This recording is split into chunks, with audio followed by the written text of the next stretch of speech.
देखिए, डर का होना सही है गलत है, इससे पहले हमको ये देखना पड़ेगा कि हमारे पास डर के अलावा और कोई तरीका भी क्या रहा है काम कराने का।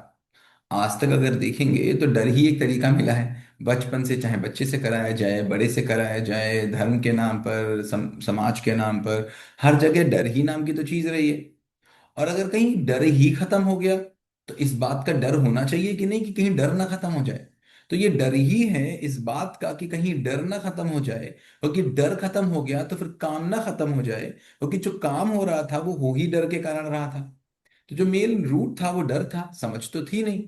तो फिर क्यों नहीं डरेगा कोई कि डर ना खत्म हो जाए। आपने बोला ना, ससुराल में इस बात का डर तो होना चाहिए, इस बात का डर तो होना चाहिए, इस बात का डर तो होना चाहिए।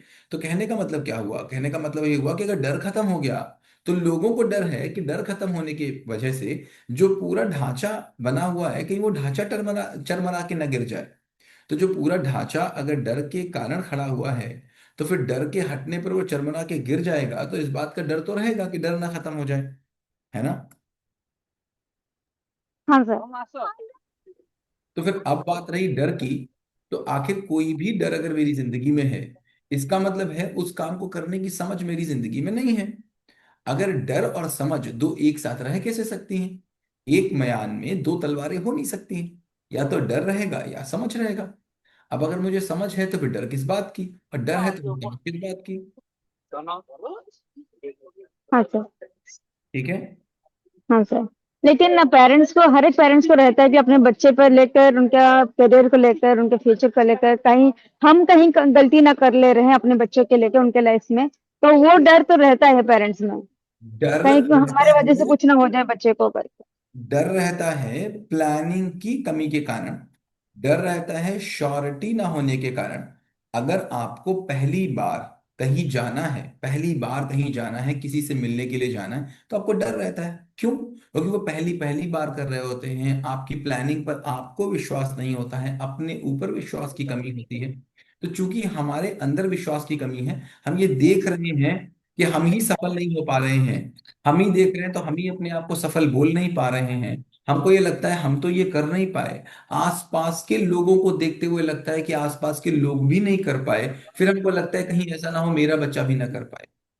जो हमारा समाज है, जो हमारा आज की डेट में शिक्षा व्यवस्था है, इस शिक्षा व्यवस्था में सफल होने के लिए ज्यादा चांसेस हैं या फिर फेल होने के लिए ज्यादा चांसेस है? पीछे से आवाज किसकी आ रही है? स्वाति जी, आप जहां भी हैं आपके पीछे से बहुत आवाज आ रही है, प्लीज उसको मैनेज करिए, फिर माइक खोलिए। तो हमारे जो शिक्षा व्यवस्था है आप देखिए, इसमें सफल होने की ज्यादा पॉसिबिलिटीज आपको दिखती हैं कि असफल होने की ज्यादा पॉसिबिलिटीज दिखती है, स्वाति जी? हाँ सर। मतलब सक्सेस का चांसेस कम रहता है, मतलब फेलियर कहीं हो ना जाकर कि इसका डर तो ज्यादा रहता है, इसके लिए हम ज्यादा कोशिश करते हैं ताकि हम फेलियर ना हो। क्योंकि दो बातें हो गई, हमको पता ही नहीं है कि सफलता क्या होती है, एक बात। हाँ। दूसरी चीज, सफलता पानी कैसे है मुझे ये भी नहीं पता। और तीसरा, मुझे ये भी नहीं पता कितनी पानी है। मुझे कितना पाना है ये भी नहीं पता, क्या पाना है ये भी नहीं पता, कैसे पाना है ये भी नहीं पता। तो फिर अंत में ये रह जाते हैं कि जो पाना चाहता वो मिला नहीं। आपके पीछे से आवाज आ रही है, प्लीज आवाज का थोड़ा सा ध्यान रखिए, आपके पीछे से आवाज आ रही है। Okay sir. तो चूंकि हमको यही नहीं पता हमको पाना क्या है, हमको यही नहीं पाना है पता पता है पाना कितना है, हमको ये भी नहीं पता पाना कैसे है, तो सफलता की जब परिभाषा नहीं पता, तो फिर सफल हो भी तो कैसे जाएंगे? अगर कुछ भी हमको पाना है तो हमको पता तो होना चाहिए ना हमको क्या पाना है। अगर मैं अभी पूछूं, जितने लोग आप यहां पर हैं, मैं बोलूं सफलता मतलब क्या, तो अभी सफलता की परिभाषा नहीं पता, सफलता क्या होती है ये नहीं पता, सफलता के पीछे दौड़ रहे हैं, तो हमारी सफलता चूंकि कंपैरिजन मोड में चल रही है। अब सफलता कभी एब्सोल्यूट है नहीं, ऑब्सोल्यूट चीज है नहीं हमारे पास वो चीज है किसी ना किसी से कंपेयर में। तो हमको उसके पैरामीटर्स ही नहीं पता। तो हम देखते हैं ज्यादातर लोग अपने आप को असफल देख रहे हैं। जिसके पास 1 करोड़ हो गया वो भी असफल अपने आप को मान रहा है, जिसके पास जो डीएम बन गया वो भी अपने आप में अधूरापन है, अधूरापन तो खत्म ही नहीं हो रहा है, जो एक्टर बन गया उसके अंदर भी अधूरापन है। जो सफल आदमी है वो दूसरे की नजर में तो सफल है, जो अमीर है वो दूसरे की नजर में तो अमीर है, उससे खुद पूछो तो उसके अंदर गरीबी भरी हुई है, कितना भी अमीर हो।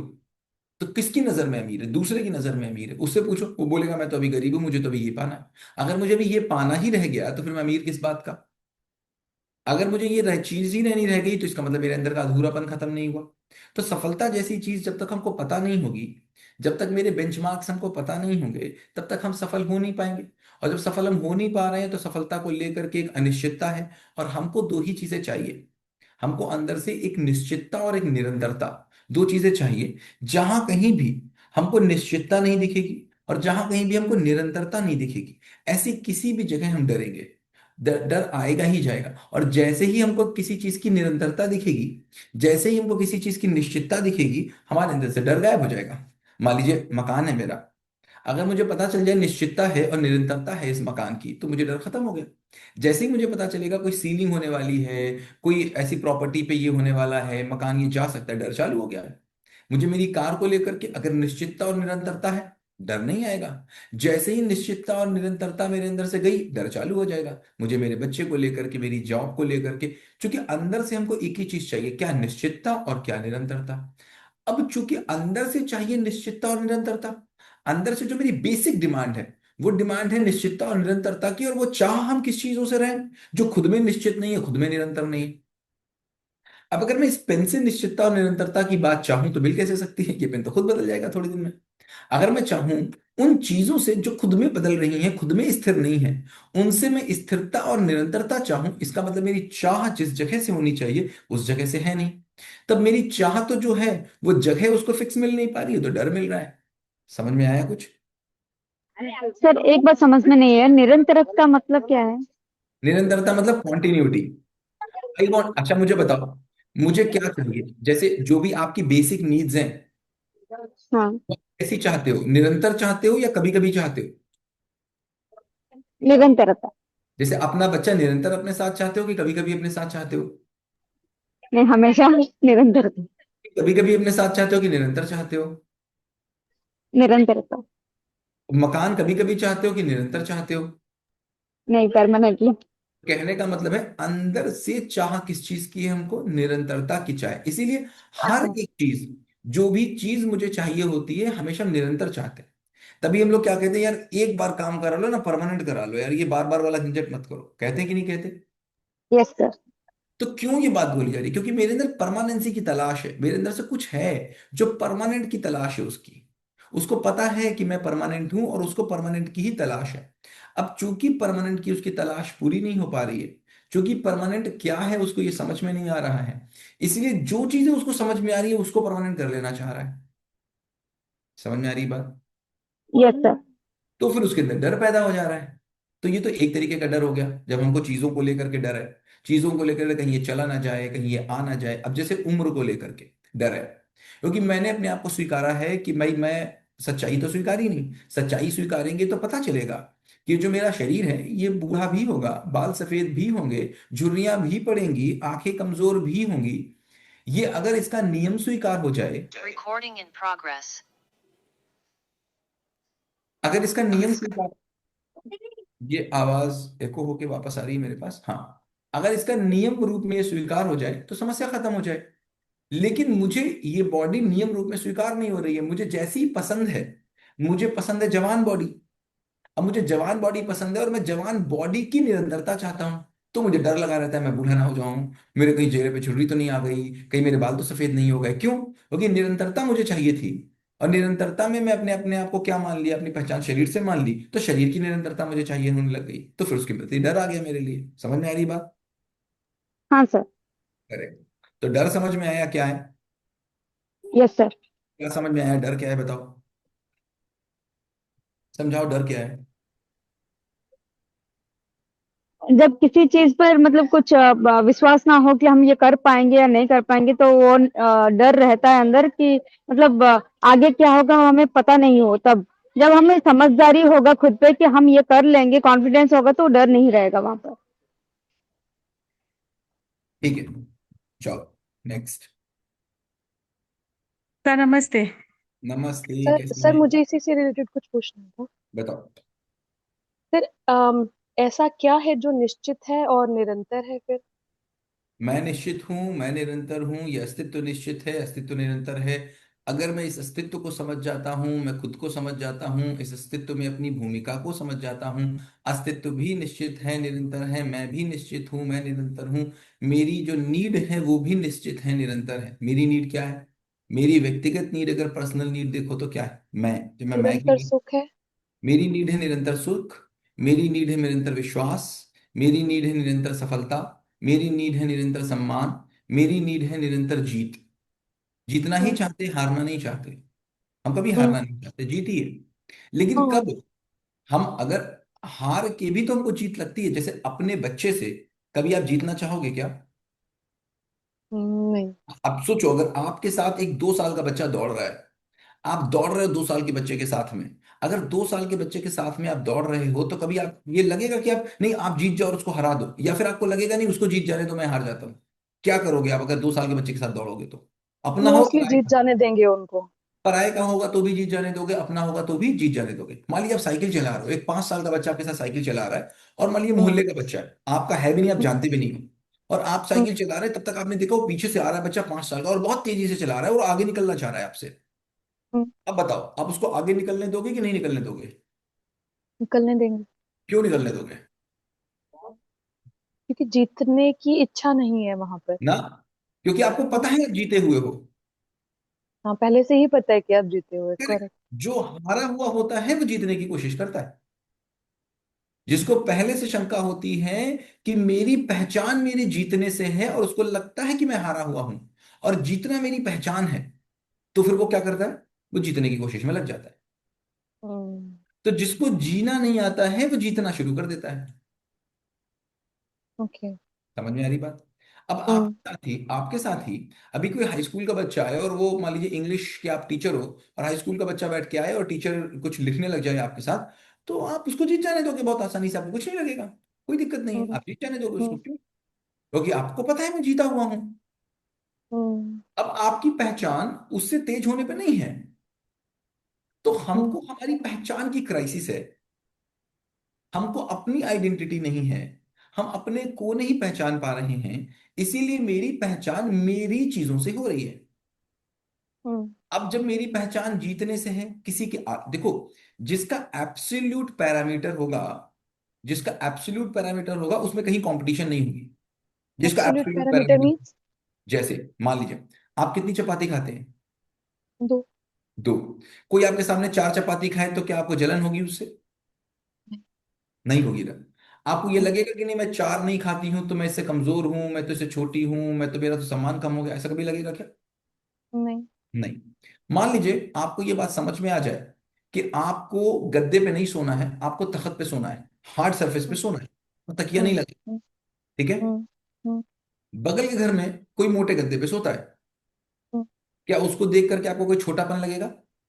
नहीं, क्योंकि वो मेरा खुद का डिसीजन होगा। क्यों? क्योंकि आपको पता है ये मेरी पहचान नहीं है, ये गद्दा मेरी पहचान नहीं है, नहीं है। ये मेरी गद्दे से मेरी पहचान नहीं है। हम्म लेकिन जैसे ही आपकी पहचान के एब्सोल्यूट पैरामीटर्स आपको मिलने लग जाते हैं, आपका कंपैरिजन खत्म हो जाता है। समझ में आ रही एब्सोल्यूट है? पैरामीटर नहीं, अभी नहीं समझ आया एब्सोल्यूट एब्सोल्यूट पैरामीटर पैरामीटर इसका क्या। मतलब, एब्सोल्यूट पैरामीटर का मतलब क्या हुआ? मुझे अपनी पहचान पता है, और अब मुझे पता है, जैसे मेरी बॉडी ने मुझे बता दिया, क्या मुझे बता दिया, तुम्हारा पेट भर गया, तो मेरी बॉडी ने अच्छा, मुझे ये एब्सोल्यूट पैरामीटर है। ओके। पैरामीटर हुआ ना, चेक करने का हम्म पैरामीटर हुआ कि मुझे कितना खाना हम्म है। हम्म चेक करने का पैरामीटर हुआ, मुझे कितना खाना है, मेरी बॉडी ने बता दिया, है ना? हम्म हम्म मुझे कहाँ सोना है, मेरी बॉडी ने बता दिया। हम्म करेक्ट? तो जहां ओके। जहां पर मुझे एब्सोल्यूट पैरामीटर्स मिलते जाते हैं, वहां वहां पर मुझे प्रॉब्लम नहीं होती है। लेकिन अब मुझे पता ही नहीं है कि मुझे कितनी बड़ी कार चाहिए। हम्म तो वो रोटी भी, अगर आप रोटी को भी देखोगे, तो रोटी खाने में अभी हमारी आपके बीच में कोई देखा दुनी नहीं चल रही है, लेकिन रोटी कैसी होनी चाहिए और कितने तरीके की होनी चाहिए, इस बात में भी सम्मान चल रहा है। हम्म तो हम्म आपके घर में 4 तरीके की रोटी बनती है, मेरे घर में 50 तरीके की बनती है। मेरे यहाँ भाई की शादी थी, उसमें 100 तरीके की बनी, आपके यहाँ 2 तरीके की बनी, खा दो ही पाए। अब उस हम्म शादी में जा करके इस बात पे कभी कोई सम्मान असम्मान नहीं कि तुमने 2 खाई कि मैंने 3 खाई। हम्म लेकिन इस बात पे जरूर है कि कितनी तुम तरीके की तुम्हारे यहाँ थी, कितनी तरीके की मेरे यहाँ थी। कंपैरिजन है। तो क्यों है कंपैरिजन, ये समझना पड़ेगा। तो कंपैरिजन हर एक चीज का होगा ही होगा जिसके कोई एब्सोल्यूट पैरामीटर्स नहीं होंगे। नहीं है। तो चूंकि हम्म। सम्मान हमें समझ नहीं आया, हम्म। चूंकि मुझे सुख समझ नहीं आया, चूंकि हम्म। मुझे सुविधा समझ नहीं आई, चूंकि मुझे हम्म। सम्मान समझ नहीं आया, चूंकि मुझे विश्वास समझ नहीं आया, तो चूंकि समझ नहीं आया तो मैंने उसका गलत एड्रेस पकड़ लिया। ओके। समझ में आई बात? क्वांटिफाई करना शुरू कर दिया आपने। मजबूरी आई, करे भी क्या, क्योंकि हमको तो जो चारों और चीजें कुछ दिखती पता दिख है। रही हैं, वही दिख रही हम्म। हैं भाई। हम्म। मूल रूप से हमें ये समझ आया कि मूल रूप से मेरी आवश्यकता क्या है। तो मूल रूप से मुझे समझ में आया कि मेरी आवश्यकता सुख है। मूल रूप से मुझे समझ में आया कि शरीर के तौर पे अगर मैं देखूंगा तो मुझे रोटी कपड़ा मकान चाहिए। शरीर के तौर पे मुझे रोटी कपड़ा मकान चाहिए। जिंदा रहने के लिए मुझे रोटी कपड़ा मकान चाहिए। लेकिन जीवन जीने के लिए मुझे सम्मान चाहिए था, मुझे सुख चाहिए था। जीवन जीने के लिए मुझे सम्मान सुख और सफलता चाहिए थी। जिंदा रहने के लिए मुझे रोटी कपड़ा मकान चाहिए था। अब हम्म। रोटी कपड़ा मकान से तो जिंदा रह लिए, जैसे ही जिंदगी जीने की बात आई तो सम्मान चाहिए था, तो अब समझ नहीं आया कहाँ से मिलेगा। तो एक ही चीज समझ में आई कि सामान से मिल सकता है, क्योंकि सामान ही मेरे हाथ में था। फिर समझ में आया कि रोटी कपड़ा मकान तो मिल गया, अभी सुख कहाँ से मिलेगा, तो एक ही चीज मेरे हाथ में थी, सुविधा। तो सोचा कि सुविधा से सुख मिल जाएगा। मिल जाएगा। तो चूंकि सम्मान से मिला नहीं, चूंकि सुविधा से नहीं मिला, तो फिर क्या सम्मान कहाँ से आ जाएगा, तो फिर देखा सम्मान हो सकता है किसी से ज्यादा होने पे आ जाए, हम्म। है ना। हम्म।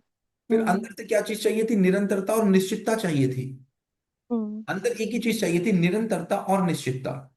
चूंकि मुझे सुविधा से सुख की निरंतरता नहीं मिली, मिल नहीं पा रही हम्म। थी, तो हम्म। मैंने सोचा मैं ज्यादा चीजें लेके हो सकता है निरंतर कर लूं इसको। हम्म। हम्म। हो सकता है किसी से ज्यादा लेके निरंतर कर लूं। तो इस चाह में हमने कम पैसे से ज्यादा पैसे पे पहुंचे। इस चाह में हम गांव से शहर तक पहुंचे। इस चाह में हम बड़े कपड़े से छोटे कपड़े तक पहुंचे। इस चाह में बड़ी फैमिली से छोटी फैमिली तक पहुंचे। इस चाह में इंडिया से विदेश तक पहुंचे। इस चाह में कार से हवाई जहाज तक पहुंचे, लेकिन निरंतरता और निश्चितता खत्म नहीं हुई, वो मिली ही नहीं नहीं। मिली। नहीं मिली, तो क्यों नहीं मिली? हम्म। क्योंकि एड्रेस ही गलत था। वो एड्रेस ही हम्म। गलत था, वहां से मिल तो ही नहीं जिस सकती। जिसको वो देख पा रहे हैं उसी को ही वो कंपेयर कर रहे हैं, उसी से ही वो करेक्ट, एक्सपेक्ट कर रहे उसी हैं। से वो एक्सपेक्ट कर रहे हैं। अब जो सम्मान की बात आई तो उन्होंने कहा बोले सम्मान से सम्मान कितना ज्यादा आ जाएगा। क्योंकि बेसिक तो हमको सम्मान चाहिए, बेसिकली अंदर से सम्मान ही चाहिए, अंदर से विश्वास ही चाहिए, अंदर से हमको सफलता ही चाहिए। लेकिन अब ये समझ नहीं आ रहा है कि कितने पैसे कमा लूं कि सफल हो जाऊं। ये समझ नहीं आ रहा है कौन सा पद ले लूं तो हम्म। सफल हो जाऊं। ये समझ नहीं आ रहा है कि कौन सी जगह पर रहने लग जाऊं तो सफल हो जाऊं। समझ नहीं आ रहा है कि कितने बड़े मकान में चला जाऊं कि सफल हो जाऊं। क्यों? क्योंकि मैं कितना भी बड़ा मकान ले लेता हूं, फिर उससे बड़ा वाला मकान वाला जब आ जाता है तो मेरे अंदर से अधूरापन निकल के चला आता है। हम्म। तो फिर तो मैं अधूरापन ही रह गया, मेरे भाव और विचार तो स्थिर हो नहीं पाए। तो जैसे ही ये नहीं हुए, वैसे ही अंदर से अधूरापन आया। फिर आदमी ने जितने हाथ पैर मारने थे उसने हाथ पैर उसने मार लिए। अंत में मरते समय उसने क्या बोला? अंत में मरते समय चार डायलॉग ही निकल के आए क्या? सुख दुख साथ साथ हैं, जीवन एक संघर्ष है, संसार एक माया है, कुछ समझ नहीं आया है। तो फिर क्या करें? तो क्या करना है? करना केवल एक ही है। जब मुझे ये समझ आएगा कि ये शरीर एक टूल है, मुझे एक इस जिस दिन मुझे इस पूरे अस्तित्व का पर्पस समझ आ जाएगा, उस दिन मुझे अपना पर्पस समझ आएगा। और मानव केवल समझकर सुखी हो सकता है। मानव हम्म। ज्ञान अवस्था है, चार अवस्थाएं हैं हमारे पास यहाँ पर। पहली अवस्था है पदार्थ अवस्था। पदार्थ अवस्था मतलब जितना मिट्टी पत्थर है वो है, पदार्थ अवस्था है। दूसरी है प्राण अवस्था, जो हमारे पेड़ पौधे हैं। तीसरी है जीवावस्था, जो हमारे मनुष्य के अलावा जितने जीव जंतु हैं। और चौथी है मानव अवस्था, जिसको कहते हैं ज्ञान अवस्था। अब ये ज्ञान अवस्था केवल ज्ञान पाके ही सुखी हो सकती है। ये केवल समझ कर सुखी हो सकती है। और समझना कितना चाहती है? संपूर्ण समझना चाहती है। अगर जरा करेक्ट। भी आप कभी भी देख के देखो, अगर कोई भी चीज आपको समझ नहीं आ रही तो आपको अंदर से बड़ा छटपटाहट सी लगती है। यार करेक्ट, समझा दो, समझना। मुझे हम्म। क्लैरिटी चाहिए। कितनी क्लैरिटी चाहिए? एब्सोल्यूट क्लैरिटी चाहिए। हम्म। और एब्सोल्यूट क्लैरिटी का मतलब क्या हुआ? जब तक मुझे इस पूरे की क्लैरिटी नहीं मिलेगी, जब तक मुझे इस हम्म। पूरे प्रकृति की क्लैरिटी नहीं मिलेगी, पूरे अस्तित्व के बारे में मुझे समझ नहीं आएगा, तब तक, क्योंकि समझना हमेशा होल टू पार्ट होता है, समझना हम्म। हमेशा ज्यादा से कम होता है। तो जैसे हम्म। ही इस पूरे अस्तित्व के बारे में समझ में आएगा, अस्तित्व समझ में आएगा, इस अस्तित्व का उद्देश्य समझ में आएगा, तो उसके अंदर मेरा उद्देश्य क्या है अपने आप समझ आ जाएगा। अब अगर मैं बोलूं इस माउस का उद्देश्य क्या है और इस माउस को समझना है, तो जब तक ये पूरे कंप्यूटर का उद्देश्य नहीं समझ लेता है तब तक ये अपना उद्देश्य क्या ही समझेगा। तो जब अभी मैम ने बोला, मुझ अभी मैम ने जब इससे पहले पूछा कि मेरा उद्देश्य क्या है, ऐसे तो नहीं है कि हम आए और यहाँ रह गए और खाना पीना खा के चले गए, बिल्कुल ठीक बात, बिल्कुल नहीं है। तो फिर उद्देश्य क्या है? उद्देश्य पहली बात तो है कि जब हम समझ पाएंगे कि इस पूरी सृष्टि का क्या उद्देश्य है, फिर उसमें मेरी भागीदारी, तो एक कार का उद्देश्य क्या है, वही उद्देश्य उसके अंदर के सारे पुर्जों का है। हर एक पुर्जे का इतना ही उद्देश्य है कि उस कार के उद्देश्य में सहभागी हो जाना। अब एक हर पुर्जे की भूमिका अलग हो सकती है। इसी प्रश्न को जब अर्जुन ने पूछा था कृष्ण से, अर्जुन ने पूछा कृष्ण से कि भाई जीवन का उद्देश्य क्या है, क्या कहेंगे जीवन का उद्देश्य, तो कृष्ण ने बहुत सिंपल सा उत्तर दिया। जीवन का उद्देश्य है इस सृष्टि चक्र, ये पूरा सृष्टि चक्र चल रहा है, जो सृष्टि चक्र केवल आपके हिंदुस्तान ही नहीं है उसमें, उसमें केवल ये पृथ्वी ही नहीं है, उसमें पूरा अस्तित्व है। इस पूरे जब हम सृष्टि चक्र की बात जब सृष्टि चक्र की बात करते हैं तो कभी कभी बिल्कुल अपने आसपास के नैरो माइंडेड हो जाते हैं। पूरे सृष्टि चक्र को चलने में आपका जो अधिकतम योगदान है वही आपके जीवन का उद्देश्य है। अब मैं अपना अधिकतम योगदान दूं तो कहां दूं? ये प्रश्न ये प्रश्न बना कि अधिकतम उपयोग दूं तो कहां दूं, और इस पूरे सृष्टि का उद्देश्य जानूं तो कैसे जानूं, और जब तक जानूं ना तब तक उपयोग कैसे दे दूं? अब एक स्कूल में, मान लीजिए मैं स्कूल चलाता हूं, एक स्कूल में मेरे यहाँ जो फिनाइल आता है, फिनाइल आता है ना स्कूल में, फिनाइल का उद्देश्य क्या होता है? हर जगह फिनाइल आता है। हमारे यहाँ जैसे फिनाइल का उद्देश्य क्या है? जर्म्स किल करना, क्लीनिंग करना। स्कूल में आने वाले फिनाइल का केवल एक ही उद्देश्य है कि बच्चे सही से पढ़ सकें। हम्म। केवल एक ही उद्देश्य, कोई उद्देश्य नहीं बीमार ना हो। है। स्कूल क्यों ना बीमार हो, क्योंकि पढ़ पाए वो, पढ़ क्योंकि सके। वही उद्देश्य है उनका। हाँ। तो बहुत क्लियर उद्देश्य है उस स्कूल की पेराफेरी में। अगर कोई ईंट भी है तो उसका उद्देश्य क्या है? पढ़ाना। पढ़ सके, इस बात में पढ़ अपना सके। योगदान दे देना। करेक्ट। करेक्ट। तो अगर करेक्ट। उस फिनाइल को उस स्कूल का उद्देश्य नहीं पता चला, तो क्या फिनाइल अपना पूरा काम करते हुए भी उस उद्देश्य में सहायक हो सकता है? नहीं, वो नहीं। लिमिटेड रहेगा कि बस मेरा क्या काम है वहीं तक। करेक्ट। तो मेरा भी काम मुझे पता कैसे चलेगा? मेरा भी काम मुझे पता तभी चलेगा जब मुझे पूरे संपूर्ण का उद्देश्य पता हो। अब हुआ क्या, मान लीजिए एक स्कूल जैसी एक टेरिटरी है जिसके अंदर 5 ऑफिसेज हैं, और उस 5 ऑफिसेज में 5 अलग अलग मैनेजर्स बैठे हुए हैं, और 5 अलग अलग मैनेजर्स बैठ करके उस स्कूल की व्यवस्था को चलाने के जिम्मेदार है। लेकिन हम्म। पांचों को ये पता ही नहीं है कि स्कूल क्या होता है, कैसे होता है, कहाँ जाना है, क्या चलना है, इसका उद्देश्य क्या है, कहाँ जा रहा है, कैसे चल रहा है। तो वो पांचों लोग सिंक्रोनाइज पॉलिसी बनाएंगे कि अलग अलग बनाएंगे? अलग अलग बनाएंगे। फिर पांचों लोगों के बीच में मतभेद रहेगा कि नहीं रहेगा? रहेगा। तो जहां भी मतभेद है, अगर धर्मों के बीच है, समुदायों के बीच है, किसी के भी बीच में अगर ये क्या, hmm. Meeting will finish in 10 minutes, ये क्या हो रहा है? तो वो 40 मिनट्स वाला लिमिट है। ऐसे कैसे हुआ? ये तो पेड़ था। अगर बंद हो जाएगा तो मैं दोबारा स्टार्ट कर दूंगा इसको, नहीं तो देखते हैं क्या करना है। आई डोंट नो कैसे हुआ ये, होना तो नहीं चाहिए था वैसे पेड़ बार। एनीवेज, तो वो उद्देश्य नहीं पता तो क्या होगा कि पांच के पांचों लोग जो वहां बैठे हुए हैं वो अलग अलग अपनी दुनिया चला रहे होंगे, अलग अलग राग चला रहे होंगे। फिर क्या बोल रहे होंगे, मेरे विचार से तो ये ठीक है, फिर बोलेंगे नहीं मेरे विचार से ये ठीक है, फिर बोलेंगे नहीं नहीं मेरी बुक में तो ये लिखा है, फिर बोलेंगे नहीं नहीं मेरे सिद्धांतों में तो ये लिखा है। तो बहुत से मत लीजिए बात आप। सिद्धांत का मतलब क्या? सिद्धांत का मतलब जब हम अल्टीमेट रियलिटी पे नहीं पहुंचे हैं, सिद्धांत का मतलब क्या हुआ? जब हम अल्टीमेट रियलिटी तक नहीं पहुंचे। नहीं पहुंचे। जब तक अल्टीमेट रियलिटी तक नहीं पहुंचते सारी की सारी चीजें सिद्धांत होती हैं, और अल्टीमेट रियलिटी पे पहुंचते ही सारी चीजें लॉ हो जाती हैं। फिर वो लॉ किसी आदमी का नहीं होता, वो लॉ अस्तित्व का होता है, क्योंकि वो अस्तित्व के नियमों से सिंक्रोनाइज होता है, वो अस्तित्व के नियम के आधार पर बना हुआ होता है। जैसे अभी अगर कोई बेसिकली हमें नियम को फॉलो करना है, नियम बनाने नहीं है। बना सकते ही नहीं, ऑलरेडी बने हम्म। हुए नियम बना कैसे लोगे? तो एक सपोज मान लीजिए, जब तक एटम के बारे में अल्टीमेट रियलिटी नहीं पता थी तब तक सबके अपने अलग अलग सिद्धांत थे।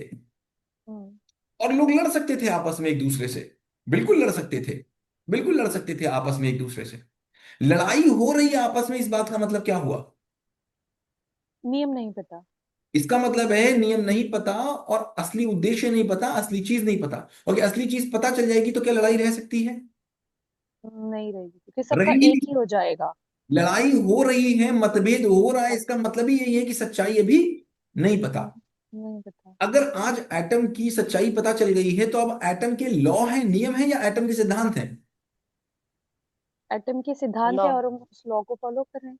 अब तो लॉ है, सिद्धांत कहाँ रह गया? ओके, राइट सिद्धांत राइट तो डार्विन का है। राइट।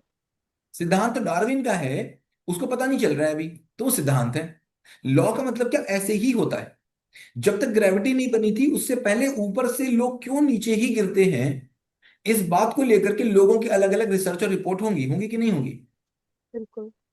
वो लोगों के अपने अपने सिद्धांत होंगे, लोगों के अपने अपने सिद्धांत होंगे, और उस पर लोगों की बहस होती होगी कि नहीं होती होगी? हाँ बिल्कुल होते हैं। लड़ाई झगड़े होते होंगे कि नहीं होते होंगे? बिल्कुल।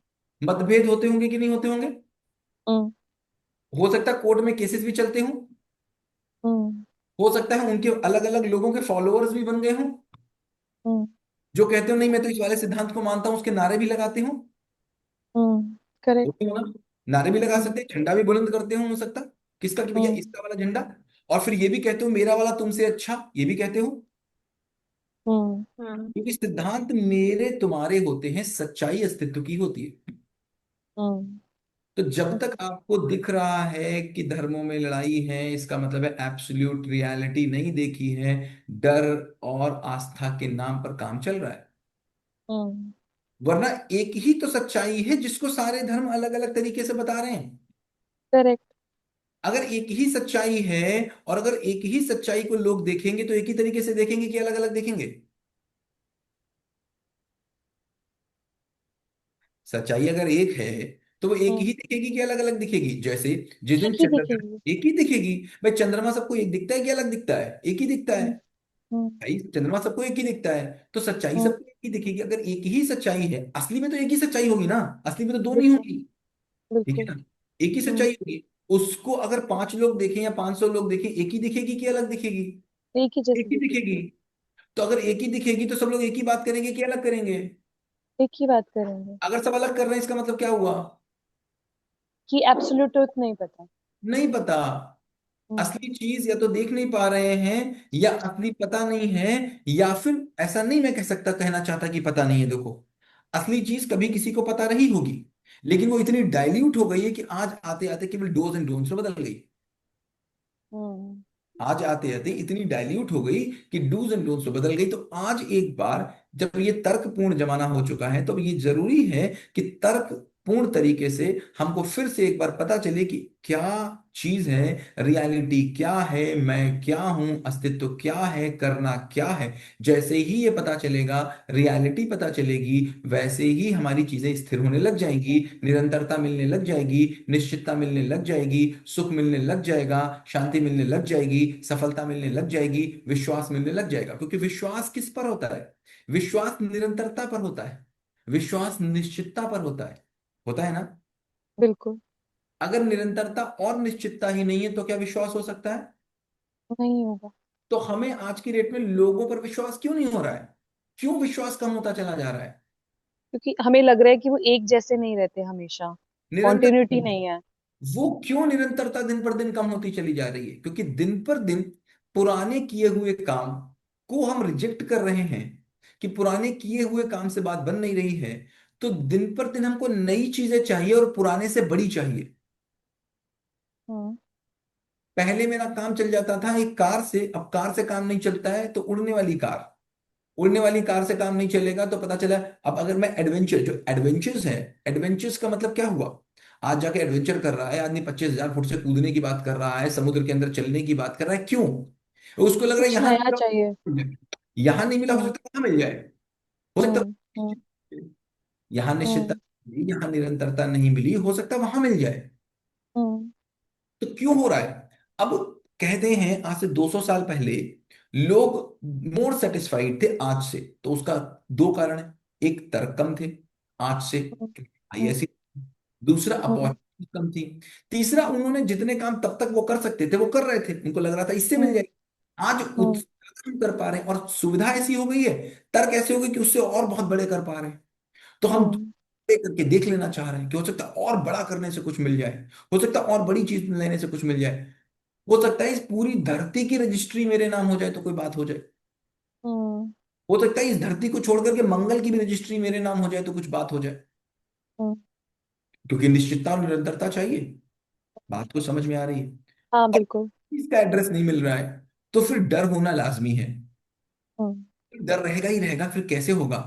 तो जब, अब इस बात को हम समझें, जब हम सुख किसी व्यक्ति के माध्यम से चाहते हैं तो वो मोह बन जाता है। सुख ठीक है। जब किसी व्यक्ति के माध्यम से चाहते हैं तो वो मोह बन जाता है। सुख जब सामान के माध्यम से चाहते हैं तो वो लोभ बन जाता है। सुख जब सेक्स के नाम पर चाहते हैं तो वो काम बन जाता है। समझ में आ रही बात? जी। सुख जब मैं लेने की बात कर रहा हूं और मैं चाहता हूं, अब सुख का एड्रेस समझ में नहीं आ रहा और मुझे एड्रेस समझ में आ गया कि ये सामान से मिलेगा, तो मैं लोभी बन जाऊंगा। जब मुझे समझ में आ जाएगा कि ये मेरे व्यक्तियों से मिलेगा तो मैं मोहवान बन जाऊंगा। अब मैं लोगों को लेकर डरूंगा, मेरा बच्चा ना कहीं चला जाए। जब मुझे समझ में आ जाएगा कि पैसे से मिलेगा तो फिर मैं लोभी बन जाऊंगा, पैसा मतलब सामान से मिलेगा तो मैं लोभी बन जाऊंगा। जब मुझे समझ में आएगा नहीं मुझे सेक्स से मिलेगा तो मैं कामी बन जाऊंगा, और जब कहीं से मिल नहीं पाएगा तो मैं क्रोधी बन जाऊंगा। हम्म। समझ में आ रहा है? तो आज समझ में आया जी। क्या है क्रोध, क्या है मोह, क्या है लोभ, क्या है। जी। कहते हैं ना काम क्या है, कामी हो रहे हम्म। हो, काम काम से बोलो। अपना काम कंट्रोल करो। काम कंट्रोल कैसे हो जाएगा? बोल रहे हो अपना लालच कंट्रोल करो, लालच कंट्रोल कैसे हो जाएगा? हो ही नहीं सकता जब तक तुमको वो एड्रेस नहीं मिलेगा कि तो अल्टीमेटली बात समझो, हर एक आदमी सुखी होना चाह रहा है। उस सुखी होने के चाह में उसके पास कुछ एक तरीके हैं, उन तरीकों से वो सुखी होना चाह रहा है। उस सुखी होने के क्रम में जो हो रहा है वो गलतियां हैं। और हम सुख कह रहे मिल हैं नहीं गलती रहा। रोक दो, हम कह रहे हैं गलती रोक दो। गलती हम्म। रोकने से पहले उसको ये तो बताओ, क्योंकि अंदर की चाह तो खत्म होनी नहीं है। हम्म। निरंतर की चाह है ही, निरंतर सम्मान की चाह है ही, निरंतर विश्वास की चाह है ही, निरंतर सफलता की चाह है ही, संबंधों में तृप्तिपूर्ण रहने की चाह है ही, समाज में अभयता की चाह है ही, इस पूरे प्रकृति में संतुलन की चाह है ही, सारी व्यवस्थाएं संतुलित चले इसकी चाह है ही। तो ये चाह पूरी नहीं हो पा रही है, तब तक सम्मान और सुख पूरा कैसे हो जाएगा? हम्म। बताओ, नहीं होगा ना। जी। करेक्ट, बताओ नेक्स्ट। Yes sir. अब अभी जो लास्ट में बोल रहे थे कि 2 साल का बच्चा हो या 5 साल का बच्चा हो, अगर वो खेल रहा है तो हम उससे दौड़ रहे हैं तो हम उससे जीतने की ट्राई नहीं करेंगे, क्योंकि हमें पता है कि जीत क्या होता है। तो we will let them win. लेकिन ये वाला सिचुएशन जो है, हर बच्चे, हम भी ऐसे ही बोलते हैं कि हम अगर पानी नहीं पी रहे तो हम दोनों कंपटीशन में करेंगे, मम्मी फर्स्ट या फिर बेटी फर्स्ट, वो बोलते हैं। तो वो बच्चे जो जल्दी पी लेते हैं। तो ऐसे इन हालातों में वो बच्चों को क्या आदत पड़ जाता है कि विनिंग का, हर सिचुएशन में विन होने का ही वो सोचते हैं। अब वो फेल्यूर को एक्सेप्ट नहीं कर पाते हैं। करेक्ट, बचपन से ही हम बच्चे को लालच के माध्यम से ही पढ़ा रहे हैं, डर के माध्यम से ही सिखा रहे हैं, आस्था के माध्यम से ही काम करवा रहे हैं। तो ये बचपन से ही है कि हम ताली बजा के ही काम करवा देना चाह रहे हैं उसको। तो ऐसा नहीं कि वो गलत भी है, इट्स नॉट दैट कि वो रॉन्ग है, लेकिन हाँ एक पॉइंट ऑफ टाइम पे आते आते समझ दे देनी जरूरी है। क्योंकि ये तो बात समझो कि अंदर से जीतने की चाह है और वो जीतना ही चाहता है, तो अगर बचपन में आप ये काम करा देते हैं तो कोई बुरा भी नहीं है। अगर आप grade 1, grade 2, grade 3, grade 4, grade 5, grade 6 तक आते आते बच्चे से लालच दे करके या बच्चे को कुछ उसको पॉजिटिव वाइब्स देकर काम करा देते हैं, पॉजिटिव डेस्टिनेशन देके काम करा देते हैं, it's not bad at all. एक पॉइंट ऑफ टाइम पे आपको उसको ये जानकारी दे देनी जरूरी है कि बेटा असलियत क्या है। तो वहां तक लाने के लिए आप कुछ करते तो ये गलत नहीं है, लेकिन अगर वही जीवन में जीने का स्वरूप बन जाएगा तो गलत हो जाएगा। क्योंकि फिर उसके बिना काम ही नहीं करता, वो कहता नहीं कुछ मिलेगा तभी काम करेंगे वरना काम करेंगे नहीं। फिर वो कहता है जब नौकरी करने जाता है तो कहता है रघुपति राघव राजा राम, जितनी तनख्वाह उतना काम, अब इससे ज्यादा तो मैं करेंगे नहीं। क्योंकि वो मिलने वाली चीज से देने वाली चीज को कंपेयर करने लग जाता है। उसको समझ ही नहीं आता है कि मैं दे इसलिए रहा हूं कि मुझे देना था, कर इसलिए रहा हूं कि वो मेरी जिम्मेदारी थी। नहीं, वो इसलिए करता है क्योंकि उसको बदले में कुछ चाहिए होता है। फिर बदले में मिलता नहीं है तो करने के लिए तैयार नहीं होता है, बदले में कम मिल रहा होता है तो फिर वो कम देने के लिए तैयार होता है, फिर धीमे धीमे वो इस बात के लिए भी तैयार हो जाता है कि बदले में मिल तो जाए, मुझे करना कुछ ना पड़े। क्योंकि बचपन से ही वो काम ही इसलिए कर रहा है कि ताली के लिए कर रहा था, इसलिए तो ना कर रहा था उसको पढ़ना पसंद था, वो इसलिए तो ना कर रहा था कि उसको बुक पढ़नी थी, वो इसलिए पढ़ रहा था कि कंपटीशन थी। सो एक पॉइंट तक अगर आप ये काम करते तो कहाँ ही बुरा है। लेकिन एक पॉइंट के बाद तो जब बच्चा आपका फिफ्थ में आ गया, सिक्स में आ गया, सेवेंथ में आ गया, उस समय तक इतना बड़ा हो जाता है कि वो सच्चाई से अवगत हो सकता है। आप उसको सच्चाई बताइए और सच्चाई के साथ आगे बढ़ाइए, क्योंकि अल्टीमेटली मानव समझ के ही सुख होता है, सुखी होता है। तो आपको समझ होगी तो आप समझ आगे बढ़ा देंगे, दिक्कत क्या है उसमें। ओके सर, क्योंकि ये एक्सपीरियंस खुद की हूँ मैं, तो बच्चों को एक्सेप्ट करने में दिक्कत होता है अगर फेल्यूर हो जाते हैं तो, मतलब चाहे वो गेम में हो या अभी के लिए जो गेम में है, तो गेम में भी वो एक्सेप्ट नहीं कर पाते कि मैं फेल क्यों हो गया करके। I don't want to lose it. क्योंकि हमने हमने जीतने को ही जीवन समझ के रखा है, और मैंने पहले कहा, जिसको जीवन जीना नहीं आया उसने जीतने को जीवन जीना मान लिया और वो जीतना शुरू कर दिया उसने। ठीक है। अब अगर उसको समझ ओके। में आ जाएगा कि असली जीत क्या, असली सफलता क्या, तो खत्म हो जाएगा। उसको चीजें रिक्वायरमेंट के आधार पर नजर आने लग जाएंगी कि मुझे रिक्वायरमेंट क्या है, और रिक्वायरमेंट के आधार पर, अपनी क्षमता के आधार पर वो काम करने लग जाएगा। Okay sir. Sir thank you. नमस्ते, मीना बोल रही हूँ सर। बताओ जी। सर बेबी जब छोटा था तो मुझे लगता था कि मेरे से वो सब कुछ मैनेज हो जाएगा। अभी जैसे वो बड़ा हो रहा है थोड़ा, अभी 1 ईयर 8 मंथ का हो गया है, जब वो टेंट्रम थ्रो करता है, वो किसी भी चीज के लिए जिद करता है जो मुझे उसको नहीं देना है, तब मुझे बहुत हेल्पलेस लगता है और मेरे अंदर फ्रस्ट्रेशन और गुस्सा ये भी सब आ जाता है। जबकि मैं मुझे पता चल रहा है कि मुझे ना गुस्सा आ रहा है इसके ऊपर, मुझको नहीं देना चाहिए, और मैं कभी कभार हार्ड भी थोड़ा बहुत हो जाती हूँ। जबकि हमको ये समझ में आ रहा है कि देखो अभी गुस्सा आ रहा है मुझे अपने बेबी के ऊपर, मुझे करना क्या है। तब मुझे हेल्पलेस लगता है बहुत ज्यादा। तब उसको उस इमोशन को उसका वैलिडेट कैसे करूं और उस समय मैं अपने आप को कैसे संभालूं, वो मुझे समझ में नहीं आ रहा। ये पहला सवाल है। और दूसरा सवाल है, मैं फ्रेमवर्क 12 पर काम कर रही थी, तो जब मैंने जॉब रोल में लिख रही थी कि जब बहू होती हूँ, बेटी होती हूँ, माँ होती हूँ, बहन होती हूँ, तब मुझे एक्चुअल में करना क्या चाहिए और मैं कर क्या रही हूँ उसको मैं कंपेयर भी कर रही थी और लिख भी रही थी।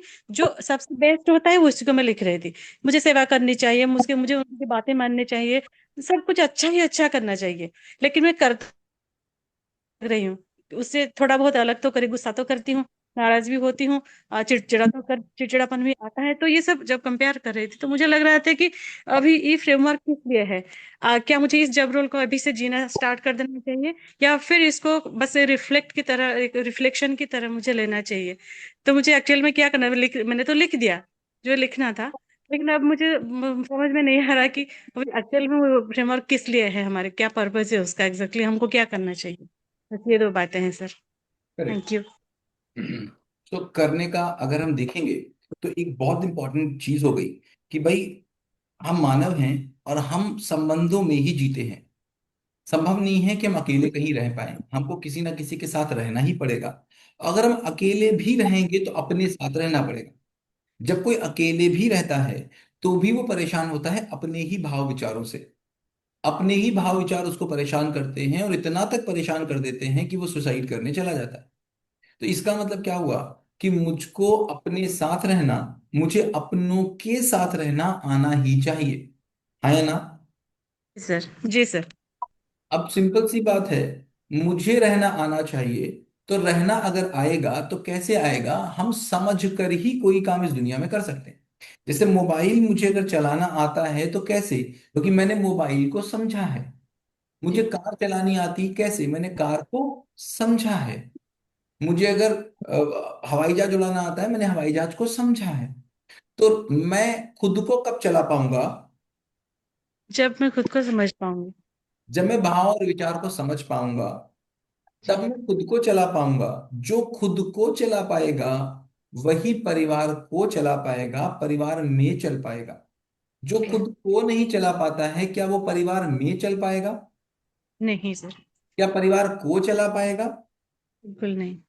तो जो मैंने 5 चीजें आपको पहले बताई थी, 4 चीजें, पहली चीज, मेरा सुख मेरे हाथ, क्या, है।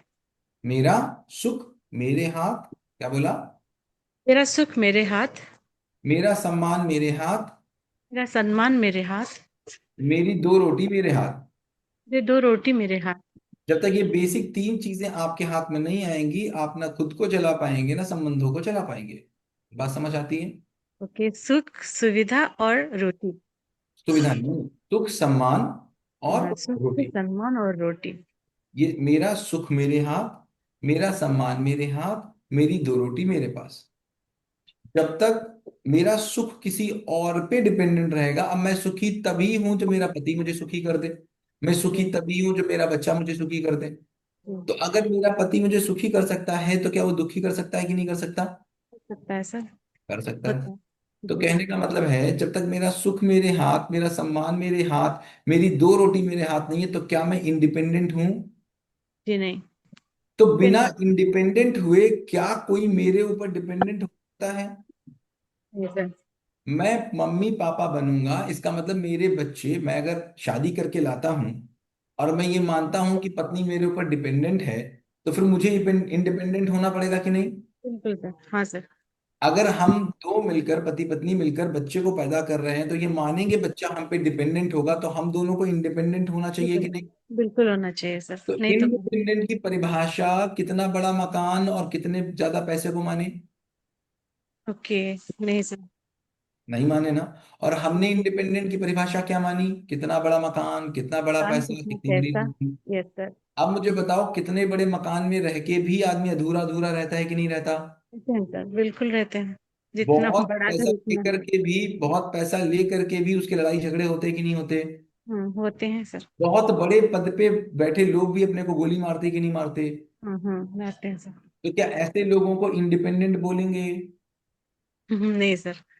इसका मतलब क्या हुआ? इंडिपेंडेंट होते होने से पहले तक मैं कोई संबंध चला पाने की स्थिति में रहना चाहिए। नहीं हूं।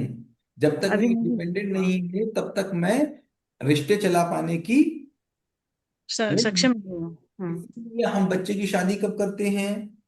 जब वो सक्षम हो जाता है, एबल हो जाता है उसको। इंडिपेंडेंट हो जाता है, लेकिन इंडिपेंडेंट। हाँ। भाषा क्या निकली? तो उसके पैसा सक्सेस कितना है, उसके हिसाब से लड़कियां को ढूंढना है। जिंदगी जीनी आई नहीं पता, संबंध चलाना आया नहीं पता, तो आप शादी किससे कर रहे थे? पैसे से, ऐसे से। पद से, या उस व्यक्ति से? उस वही सबसे। तो एक पिता जो अपने बच्ची से बहुत प्यार करता है, उसके पास भी आदमी को चेक न करने के पैरामीटर हो पाने के कारण मकान चेक करता है। मकान चेक करने के पैरामीटर, नौकरी मकान। मकान चेक करने के पैरामीटर हैं, नौकरी चेक करने के पैरामीटर है, कार चेक करने के पैरामीटर है। इसीलिए एक बाप जो अपनी बेटी से बेइंतहा प्यार करता है, वो भी एक लड़के को देखने जाते समय सामानों के पैरामीटर को लेकर जाता है, सामान चेक करता है, और लड़के के लिए क्या बोलता है? बेटा वो तो आदमी जाने बसे, सोना जाने कसे। कहता है जी। नहीं कहता? हम्म, तो कहने का मतलब क्या हुआ कि ये तीन चीजें हुए बिना, मेरा सुख मेरे हाथ, मेरा सम्मान मेरे हाथ, मेरी दो रोटी मेरे हाथ, क्या किसी आदमी को माँ बाप बनने का अधिकार है? नहीं सर। क्या किसी को टीचर बनने का अधिकार है?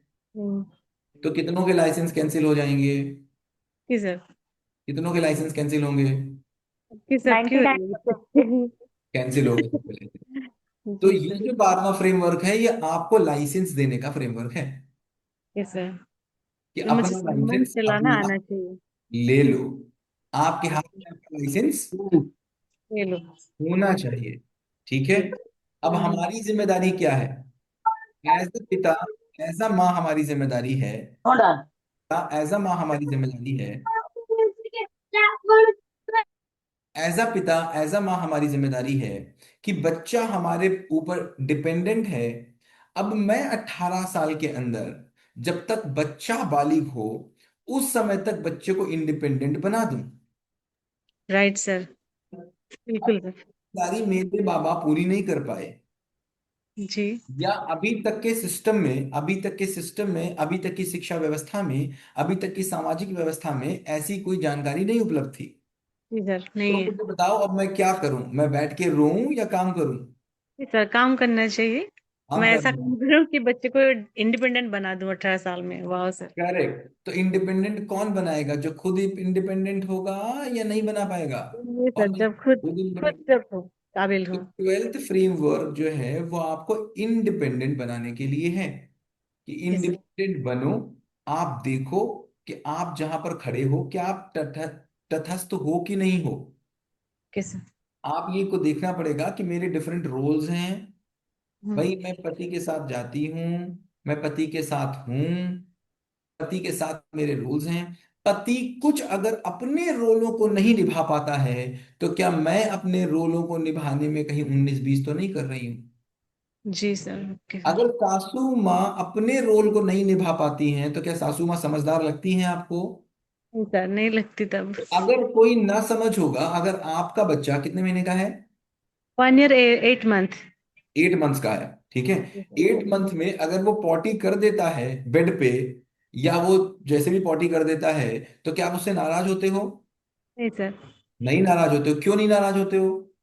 बेबी है, बच्चा है, उसको तो क्या उतना इस समझ बात नहीं की है। एक्सेप्टेबिलिटी है, इस बात की एक्सेप्टेबिलिटी है कि उसको पता नहीं है पॉटी कहाँ करनी है। जी। लेकिन अभी 8 महीने के बच्चे में आप उस बात से गुस्सा होते हो जो आपको लगता है कि 8 महीने को करना चाहिए। जी। वो सर 1 साल 8 मंथ का है, 1 ईयर एक एट साल मंथ 8 महीने। हाँ, तो 1 साल 8 महीने का बच्चा अगर इधर उधर पार्टी कर देगा तो गुस्सा हो जाओगी। आप कहोगे तुमको पता था मैं। 8 महीने नहीं का सर। बच्चा होगा तो आप नहीं गुस्सा करोगे। ठीक हाँ है। सर। तो हम्म। आप किसी से उस चीज को लेके गुस्सा करते हो जो आपको लगता है इसको करनी आनी चाहिए। जी सर। अब आनी चाहिए उम्र के आधार पर या समझ के आधार पर। तो समझ के आधार पर। तो सासू माँ की उम्र ही तो बड़ी है तो राइट सर। बेचारी ही। हम्म। पति देव की उम्र ही तो बढ़ गई है तो बेचारे ही। जी। तो बेचारों से गुस्सा करें कि दया करें। दया करके। वो बेचारा कुछ ऐसा कर जा रहा है ये समझ के देखो, कोई भी आदमी दुनिया में कभी भी किसी और को सुखी नहीं करना चाहता। ओके। ये बात समझ आती है। जी। कोई भी आदमी दुनिया में कभी कोई काम किसी ने किया ही नहीं किसी और को सुखी करने के लिए। लेकिन हम हमेशा वो तो खुद कोशिश को करते सुखी हैं। करने के लिए ही सारे काम करता है, बताओ हाँ या ना। ओके सर, हाँ ये भी सही है। इवन अपने बच्चे के लिए भी, आपने 1 साल 8 महीने का बच्चा हो गया है, 9 महीने आपके पेट में रहा, मतलब 8 9 17, सोचो 2 साल और 5 महीने का बच्चा आपका हो चुका है आपके जी साथ सर। रहते हुए। हाँ सर। तो हाँ। 2 साल 5 महीने का बच्चा हो चुका है आपके साथ रहते हुए, क्या आपने एक बार भी अपने बच्चे की खुशी के लिए कोई काम किया है। हाँ, उसको जब कोई चीज चाहता है तो दब दे देते हैं तो वो हंस देता है। उसकी हंसी से खुशी किसको मिलती है। हाँ, मुझे मिलती है। तो कहना ये बात क्या झूठ है ना कि बच्चे की खुशी के हाँ, लिए काम किया, सच क्या है। अपने खुशी के लिए क्या। हाँ, जब तक एक भी काम आप ढूंढ नहीं सकते और कोई ढूंढ पाए तो मुझे बता दे। ये चैलेंज है, जब तक क्लास चल रही है। जो ओके। बताए काम ढूंढ के बता दे, जो कहे कि नहीं मैंने दिया। देखो एक बात समझना बहुत ध्यान से।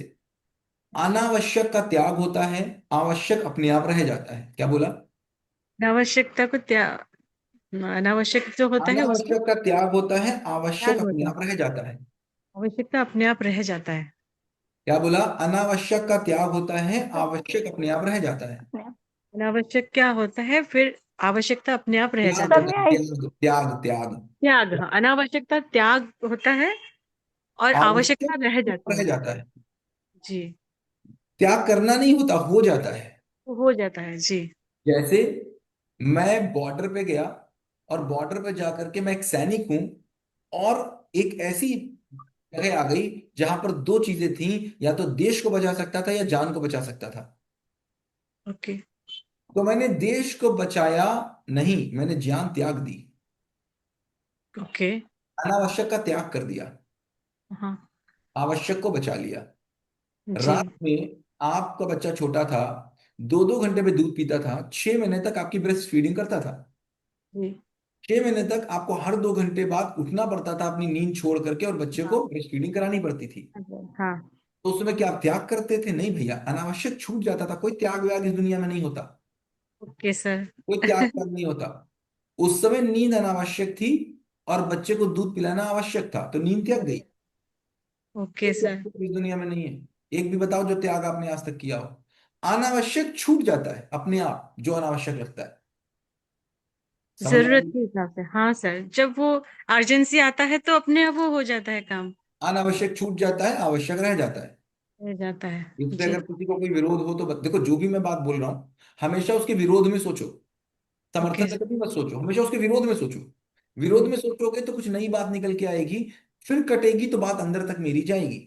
अगर पहली बार में ही मेरी बात को स्वीकार कर लोगे तो बात अधूरी रह जाएगी। तो हम्म। कोशिश क्या करो कि मेरी बात को काटने की, कि नहीं नहीं सर ये बात तो नहीं मानता मैं। फिर कोशिश करो कुछ और एग्जाम्पल लाने की।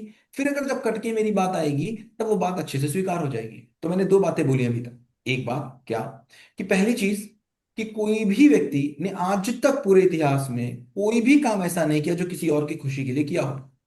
एक बात, किसी ओके। भी आदमी ने आज तक एक भी पैसे का त्याग नहीं किया। त्याग नहीं किया। किसी ने नहीं किया आज तक, कोई हो, किसी ने त्याग नहीं किया।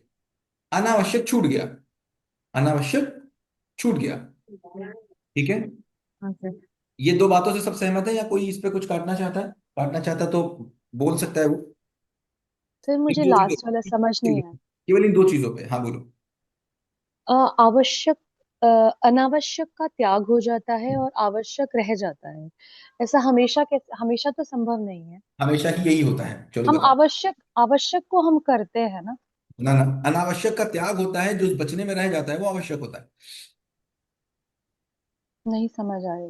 चलो, आपके, लेकिन सर, सर हम प्रायोरिटी तो आवश्यकता को ही देते हैं, क्योंकि अभी मुझे बच्चे को पिलाना है, तभी मैं उठ जाती हूँ।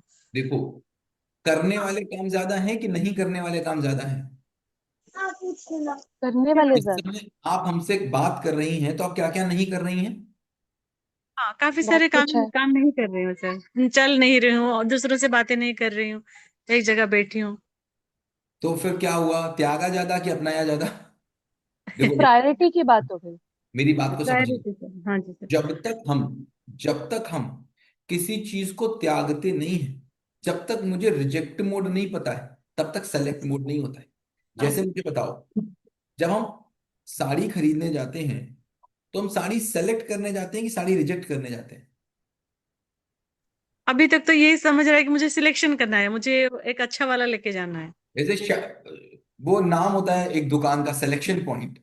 तो सिलेक्शन पॉइंट होना चाहिए कि रिजेक्शन पॉइंट होना चाहिए? आप रिजेक्शन मुझे पॉइंट। बताओ, अगर मैं दुकान पे गया तो मैं क्या कर रहा हूँ, साड़ियां हटा रहा हूँ, ये पसंद नहीं आई, ये पसंद नहीं आई, ये पसंद नहीं आई, ये पसंद नहीं आई, ये पसंद नहीं आई, ये पसंद नहीं आई।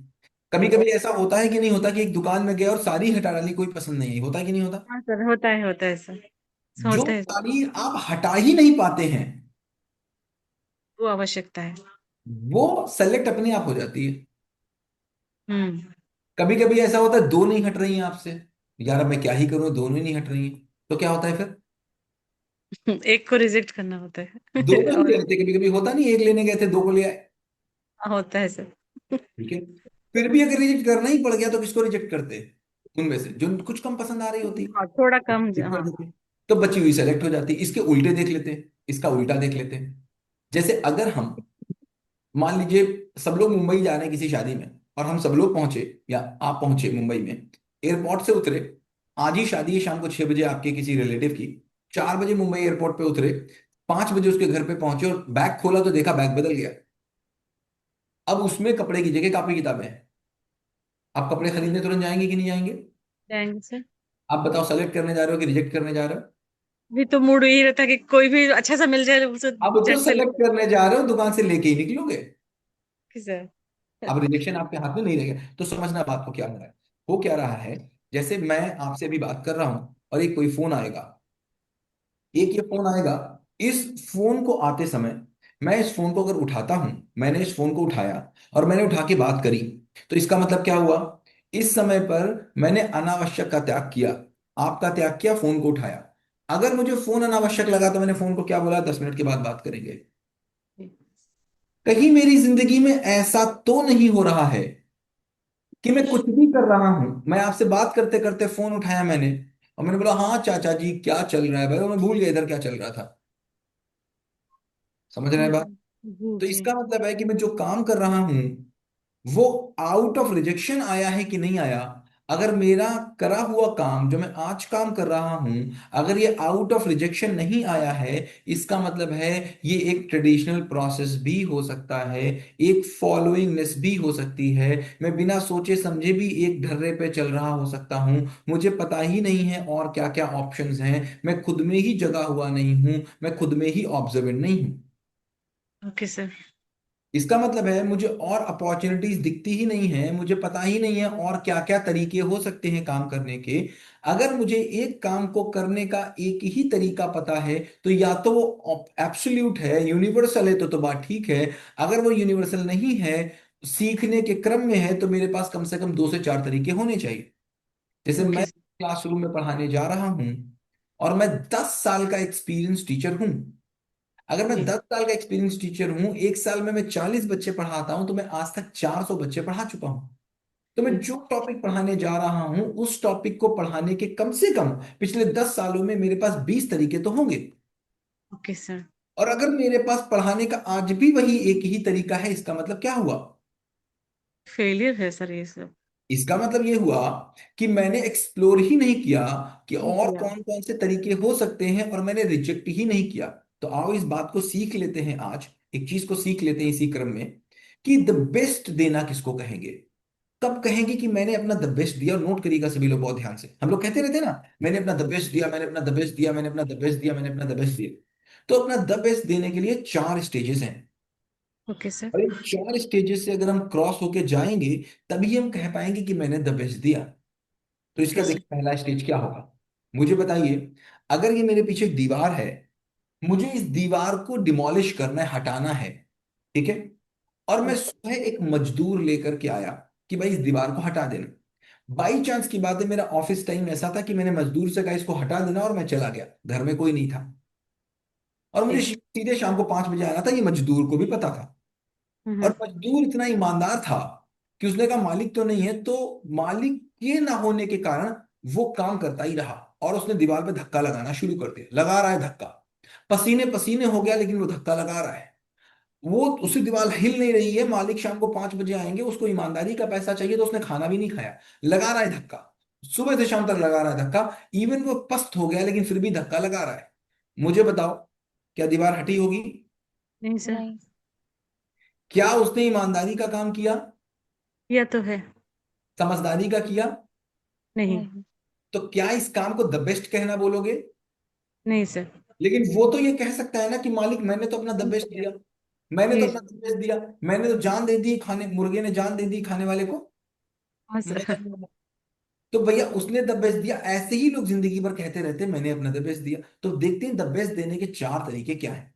तो जी। पहला, सबसे पहला जो स्टेज है द बेस्ट देने का, वो क्या है?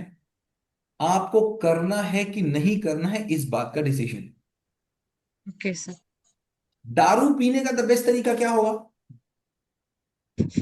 पीना है कि नहीं अपने डिसाइड करना। दारू पीना ही नहीं है उसका बेस्ट तरीका है। ओके। किसी का मर्डर करने का बेस्ट तरीका क्या होगा? हाँ, नहीं करना। नहीं कर। तो कभी कभी कोई काम न करना ही उसको करने का बेस्ट तरीका होता है। ओके। अब भाई किसी को गाली देने का बेस्ट तरीका बताओ। गाली देने का बेस्ट तरीका नहीं देना है। नहीं देना ही गाली देने को बेस्ट तरीका हो गया। तो सबसे पहला है कि मुझे ये काम करना है कि नहीं करना। कभी कभी किसी काम को करने से मना कर देना ही द बेस्ट होता है। समझ में राइट आई? सर। हाँ सर। ये पहला स्टेज हो गया। दूसरा स्टेज कि उस काम को करने के मेरे पास कितने तरीके अवेलेबल हैं। मेरे पास एक तरीका अवेलेबल है कि दो? मुझे बताओ, अगर मैं दाल बना लेता हूं केवल एक तरीके से, आप बना लेते हैं 20 तरीके से, तो अच्छा कुक कौन? जो 20 तरीके से बनाता है। मैं एक तरीके की शर्ट बना सकता हूँ, आप 20 तरीके से बना सकते हैं, अच्छा टेलर कौन? अच्छा, टेलर जो 20 बनाता है मैं 20 एक तरीके। तरीके से मैथ्स पढ़ा सकता हूँ, 20 तरीके से पढ़ा सकते हैं, अच्छा कौन? बेस्ट वही है जो 20 तरीके से पढ़ाता इसका मतलब मेरे पास एक ही काम को करने के कितने डाइवर्स तरीके हैं, क्योंकि हर सिचुएशन में अलग अलग हो सकती हैं, मल्टीपल फैक्टर्स हो सकते हैं। इसका मतलब कितने फैक्टर्स को ध्यान में रखते हुए कितने तरीकों से मैं काम कर सकता हूं, ये सेकंड है। तो सबसे पहले क्या होगा? सेकंड, एक्सप्लोरिंग दी वेज और अपॉर्चुनिटीज। है। Correct. Sir. Okay. Maximum. Maximum third क्या तरीके। होगा? थर्ड क्या हो गया? उन 10 में नहीं मुझे मिल गए, तो 10 में से किसी एक को चूज करना। चूज कर लेना। थर्ड तरीका, थर्ड क्या होगा स्टेज? पहला कि स्टेज उस दस क्या में होगा? से, हाँ या ना हाँ, में से डिसाइड कर लेना। हाँ या ना, दूसरा तरीके ढूंढ लेना, और तीसरा क्या होगा?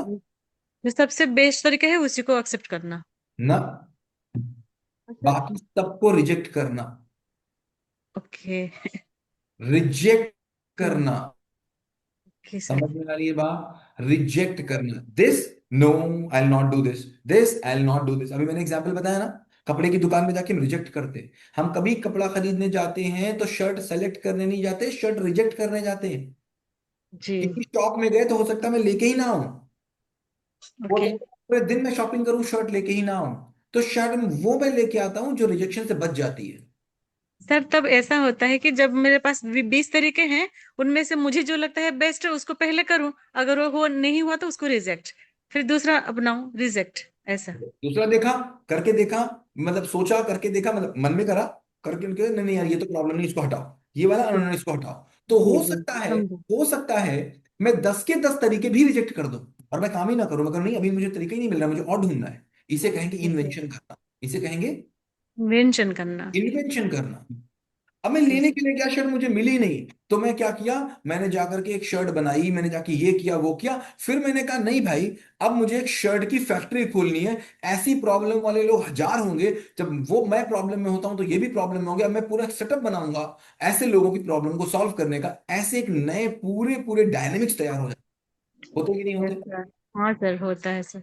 ऐसे ही तो होते हैं, ऐसे ही, इन्वेंटर्स ऐसे ही होते हैं जी। ऐसे ही होते हैं, नए डायनेमिक्स तैयार होते हैं, ऐसे ही नए जी लोग जी। निकल के आते हैं। जो वो कहते हैं जिन्होंने अपनी प्रॉब्लम्स के हजारों तरीके ट्राई किए होते हैं, कोई नहीं मिला होता है, उन्होंने एक नया तरीका ढूंढना होता है, फिर वो कहते हैं कि अब इस तरीके की तो जरूरत बहुत लोगों को है, और फिर वो एक नया पूरा डायमेंशन, नया पूरा एरिया खोल देते हैं। समझ में आया? जी सर। तो मुझे सेलेक्ट नहीं करना, मुझे रिजेक्ट करना है। रिजेक्ट करना है जी। तब तक रिजेक्ट करना है जब तक मुझे अल्टीमेट नहीं मिल जाएगा। द बेस्ट नहीं मिल जाएगा जी। मिल जाएगा, उसके बाद जब मुझे मिल जाएगा, जब मुझे मिलेगा मैं करूंगा, उसके बाद चौथा स्टेप है वैसे ही करना है जैसे उस लेबर ने किया था। फिर उस लेबर से ये सीख लेना है कि कोई देखे ना देखे, मुझे करना ही करना है। Okay sir. करेक्ट? तो पहला स्टेज क्या होगा? हाँ या ना में सिलेक्शन हाँ या या ना। रिजेक्शन। हाँ। दूसरा, सबसे ज्यादा तरीके जितने हो सकते हैं ढूंढ लेना, उसके बाद रिजेक्ट करते चले जाना, रिजेक्ट करते और चले ये जाना। रिजेक्शन चलता चला जाएगा, फिर मैं करूंगा, इसी को बोलूंगा इंप्रूवमेंट। इम्प्रूवमेंट। किया, समझ नहीं आया, किया समझ नहीं आया, किया समझ नहीं आया, और इसी को एक नया तरीका बन जाएगा। तब कोई बल्ब बना देगा, कोई हवाई जहाज बना देगा, कोई टेलीफोन बना देगा, कोई बुटीक खोल देगा, कोई आपके शहर में देखेंगे बहुत बड़ी बड़ी प्रॉब्लम्स के कोई सोल्यूशन निकाल देगा, है ना? अभी मैंने देखा था वॉक बडीज आने लग गए। वॉक बडीज मतलब आप टहल रहे हो, अकेले रहते हो, आप टहल रहे हो, आपको टहलते समय कोई आदमी चाहिए तो आप वॉक बडी बुक कर सकते हो, आपके पास आ जाएगा, आपके साथ वॉक करेगा। Okay sir. तो वॉक बडीज कहाँ से आ गया? कभी किसी को प्रॉब्लम रही होगी, उसने सोचा हम्म, होगा, उसने एक ऐप बनाया होगा, लोगों की प्रॉब्लम को सॉल्व किया। जी सर। बेस्ट देने का मतलब समझे, वरना लोग पता क्या बोलते हैं, साहब मैंने किया तो अपना बेस्ट, मैं क्या ही करूं, और मैं कर तो द बेस्ट रहा हूं, मैं दे तो द बेस्ट रहा हूं, वो क्या बेस्ट है? नहीं सर, वो बेस्ट नहीं है। तो निकल के क्या है? लेकिन ये सर टाइम टाइम टेकिंग तो होना है ना इसको, मैंने ये तो टाइम ही लेगा। तो मैं कहता हूँ क्या भाई, कार बनने में 60 लाख साल पहले आदमी आया था इस दुनिया में, ओके। 60 लाख साल के बाद कार बनी, बनी है ना? बनी सर। अब आज जो कार बनी है, इस कार को बनने में जिसने आग ढूंढी थी उसका भी योगदान है कि नहीं है? बिल्कुल है सर, हाँ सर। आज के कार बनने में जिसने गेहूं कैसे पैदा होगा उसका योगदान है कि नहीं है? बिल्कुल सर। वरना आज हम यही ढूंढ रहे होते कि गेहूं कैसे पैदा होगा। हाँ सर। जिसने पहिया बनाई उसका योगदान है कि नहीं है? जी सर है। जिसने बैलगाड़ी बनाई उसका योगदान है कि नहीं है? जी है, हाँ सर। आज से 1 लाख साल बाद अगर कोई किसी और तरीके की कोई कार बना लेगा, तो आज जो कार बन रही है इसका अच्छा योगदान सर, होगा कि हाँ, नहीं होगा? इसका भी योगदान रहेगा उसके ऊपर, ये सर। क्योंकि जब तक हम ये समझेंगे कि हम इस धरती पर आए हुए हैं केवल 20 30 40 50 60 सालों के लिए, तो मैं किराएदार की तरह रहेंगे। अब किराएदार को मकान में क्या फर्क पड़ता है? वो तो कहेगा मैं क्यों ही कराऊं ये काम यार, मैं तो थोड़े दिन रहना है, मैं क्यों ही कराऊं ये काम। और जब यस। उसको समझ में आएगा कि यहां से मैं कहीं जा ही नहीं सकता, मैं अमर हूं, मैं कहीं जा ही नहीं सकता, मुझे यहीं रहना है, तो फिर वो ये सोचेगा ही नहीं कि समय कितना लगेगा, समय तो खत्म हो गया। Yes sir. अगर हमको कभी मरना ही ना हो तो कोई समय जैसी चीज रह जाएगी? नहीं सर। समय जैसी चीज है ही तब तक जब तक मरने और जीने के बीच में हम घूम रहे हैं। हम्म। अगर मरने और जीने से बाहर हो जाए तो समय खत्म। समय खत्म। तो फिर समय वाली बात खत्म हो गई। अब मुझे बात है डेली इंप्रूवमेंट, इसी को कहेंगे ग्रोथ माइंडसेट। Yes sir. अब ग्रोथ माइंडसेट में किताबें तो बहुत है, हाँ सर है। उसको पढ़ो तो खूब है, लेकिन समझ कुछ नहीं आता। नहीं। क्यों? क्योंकि वास्तविकता से परिचय नहीं हो रहा है वहां पर। हम्म। तो ग्रोथ माइंडसेट समझ में आया, द बेस्ट देना समझ में आया, यस सर। Yes sir. इन सारी चीजों में समझ में आया कि हर एक आदमी सुखी होना चाह रहा है, अपने सुखी होने के लिए काम कर रहा है, किसी और के सुखी होने के लिए काम ही नहीं करता।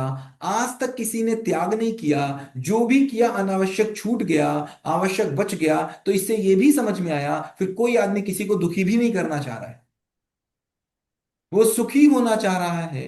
अपने सुखी होने के मॉडल में कोई और दुखी हो जा रहा है। ओके।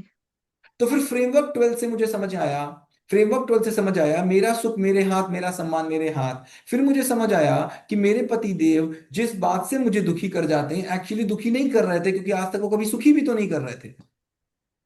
ओके। तो इसका मतलब ये समझ में आया कि इस समय अनावश्यक उनको मेरी फीलिंग लगी, अपनी फीलिंग आवश्यक लगी। यस। इसका मतलब समझ ये आया कि उनका जो खुश होने का मॉडल था, उस खुश होने के मॉडल में मैं फिट नहीं था। इसका मतलब उनको भी संबंध समझ नहीं आया। ओके। इसका मतलब उनको अभी जीवन का उद्देश्य समझ नहीं आया, उनको भी सुख नहीं। समझ नहीं आया, उनको सम्मान समझ नहीं आया, उनको विश्वास समझ नहीं आया, उनको सफलता समझ नहीं आई। जी सर। तो ऐसे नासमझ आदमी से हम गुस्सा कैसे हो जाएंगे? ओके। हम कैसे गुस्सा हो जाएंगे? नहीं सर, तो सर तब हमको गुस्सा अपनी जो रोल है उसको बेस्ट निभानी है, राइट?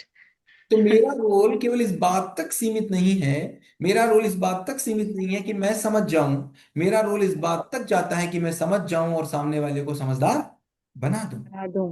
तो जैसे मैं रोल प्ले कर रहा हूं, धीमे धीमे उनको भी रोल प्ले तक पहुंचा दूं। ले जाना है, अब ये जी बात सर। बिल्कुल फैक्ट है, ये बात हम पहले से समझे हुए हैं कि बाहर शब्द वाणी चलती है, घर में आचरण वाणी चलती है। किरण चलती है।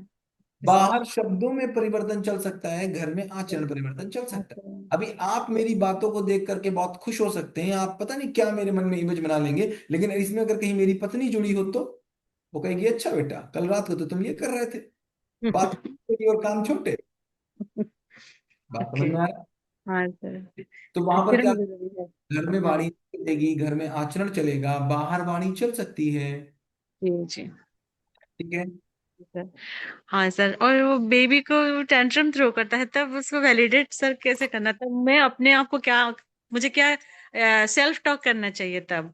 देखो सबसे पहली बात, अगर उस टेंशन से आप परेशान हो रहे हो तो फिर आप बच्चे को परेशान होने वाला बना दोगे, क्योंकि जो होगा वही थ्रो करोगे, वही पास करोगे।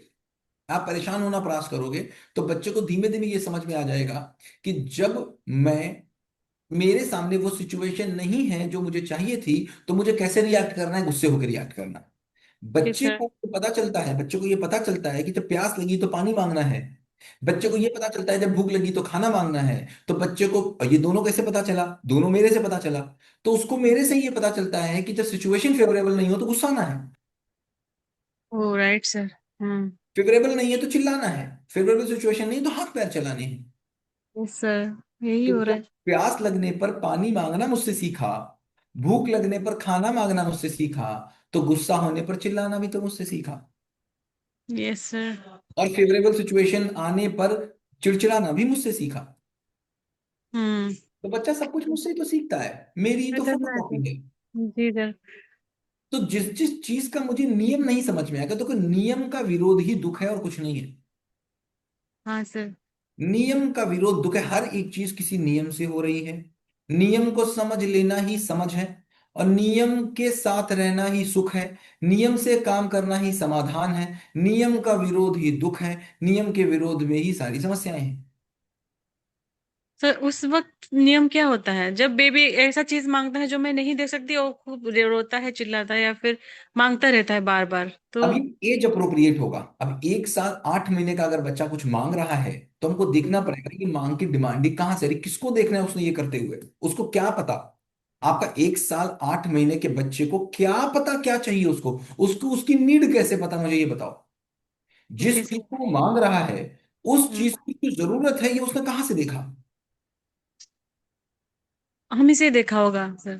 तो फिर ऐसी चीजें क्यों दिखा रहे हो जो चीजें उसको नहीं चाहिए? आप खुद बताओ।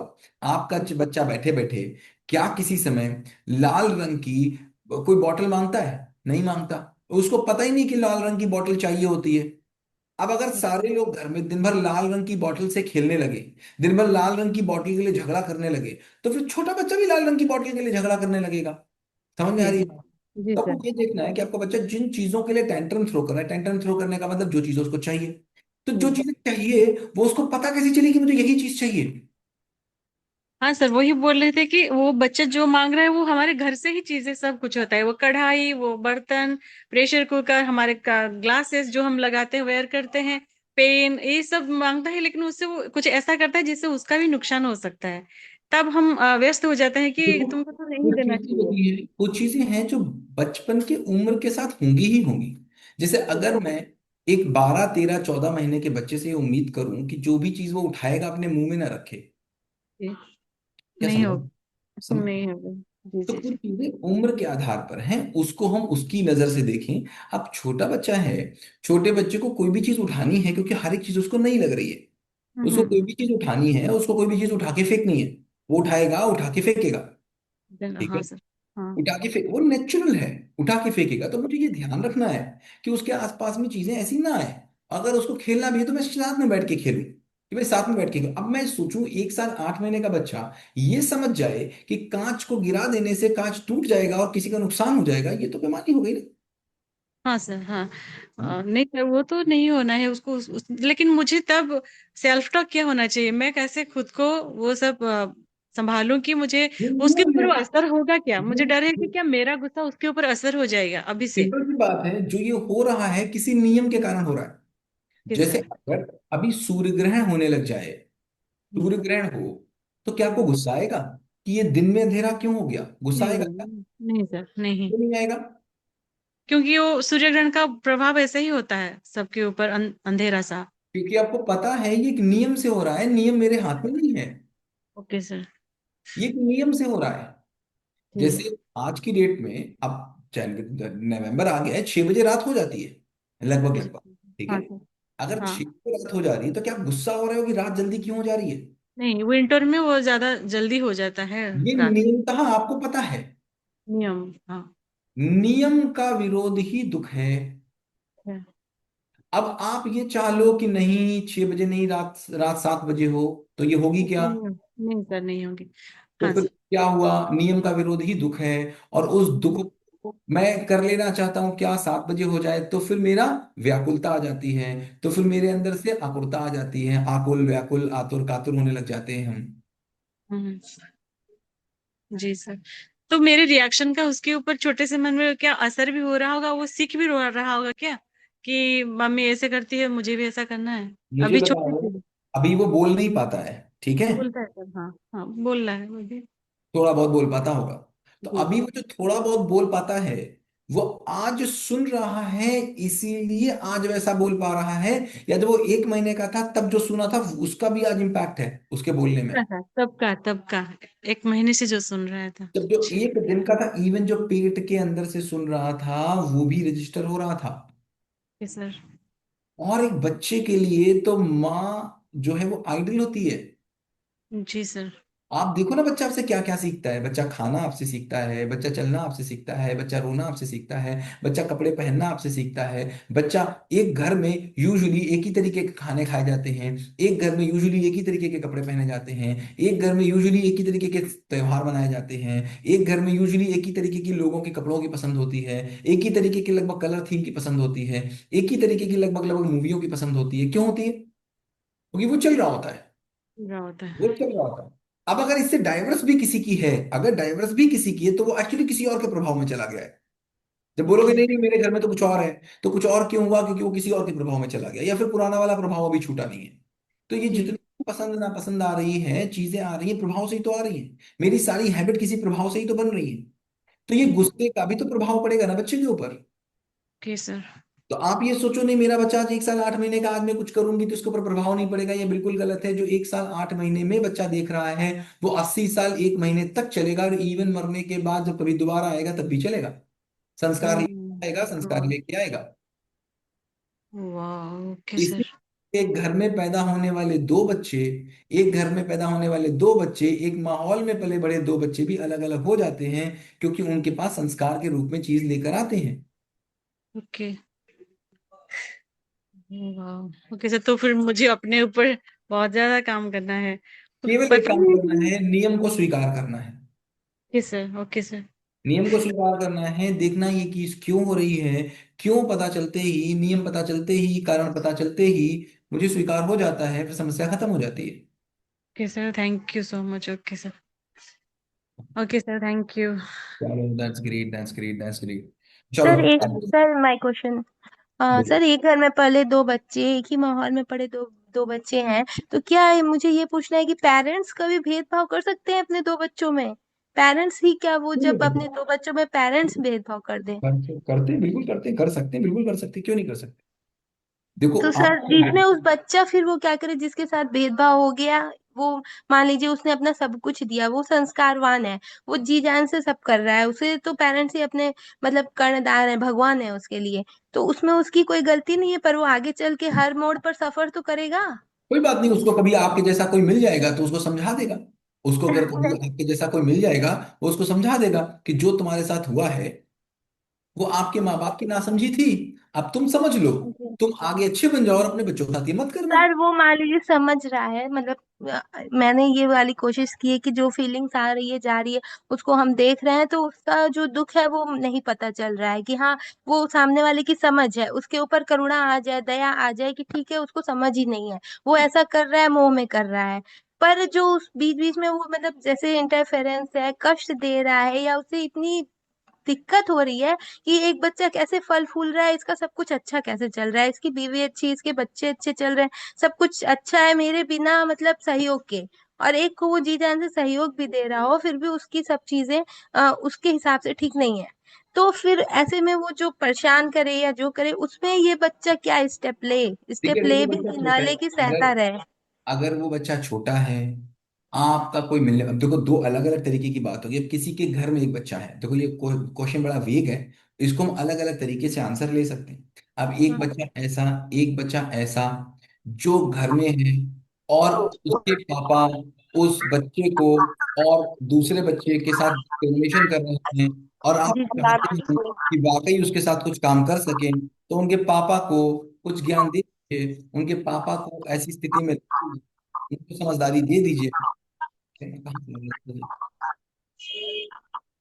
ये मान्या जी का, उनके पापा को समझदारी दे दीजिए, क्योंकि पापा के समझदार हुए बिना कोई होगा नहीं। ये कहीं पर से तो कोई हेलो आवाज, हाँ, कहीं पर से कोई आवाज आ रही थी। सर पापा, मैंने एग्जाम्पल दिया था ना श्रवण कुमार एक बच्चा एक दुर्योधन है और एक धृतराष्ट्र है तो धृतराष्ट्र को समझाया नहीं जा सकता है तब किसको, क्या किया जा सकता है सर क्या चीज? सर एक जैसे पिता है उसके दो बच्चे हैं मैंने ग्रुप पे एग्जाम्पल लिखा था कि सेकंड बेटा उनका श्रवण कुमार की तरह है हर तरीके से मान लीजिए उसको सोशली भी सभी लोग एक काम पसंद करते करते हैं, हैं तो साक्षी, उससे ऐसे में साक्षी, समझाया नहीं जा साक्षी, सकता ना साक्षी, बिल्कुल समझाया जा सकता है। क्या करा जा सकता है, ये एक डिटेल्ड आंसर है। जैसे इससे पहले किसी ने क्वेश्चन पूछा था, तो मैंने आधे पौन घंटे तक उसका आंसर दिया था।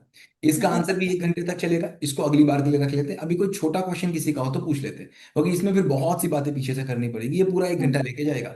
आंसर बहुत ब्यूटीफुल होगा, क्वेश्चन बहुत सुंदर है, इसका आंसर होना भी चाहिए, बट आज हम लोगों के पास समय नहीं बचा इसका क्वेश्चन के लिए। आज कोई छोटा क्वेश्चन उठा लेते हैं तब तक के लिए। Okay hello sir question hello valid था ना ठीक है हेलो समझे? हाँ, question is very valid, question is very valid, question बहुत थैंक अच्छा यू है, सर इसका आंसर थैंक भी यू अच्छा सो है। Much hello hello. बताएं। Hello sir good evening good evening Amita, बताओ। सर फ्रेमवर्क 14 को लेके क्वेश्चन था एक बोलो क्या फ्रेमवर्क 14 है, याद दिलाओ पहले मुझे।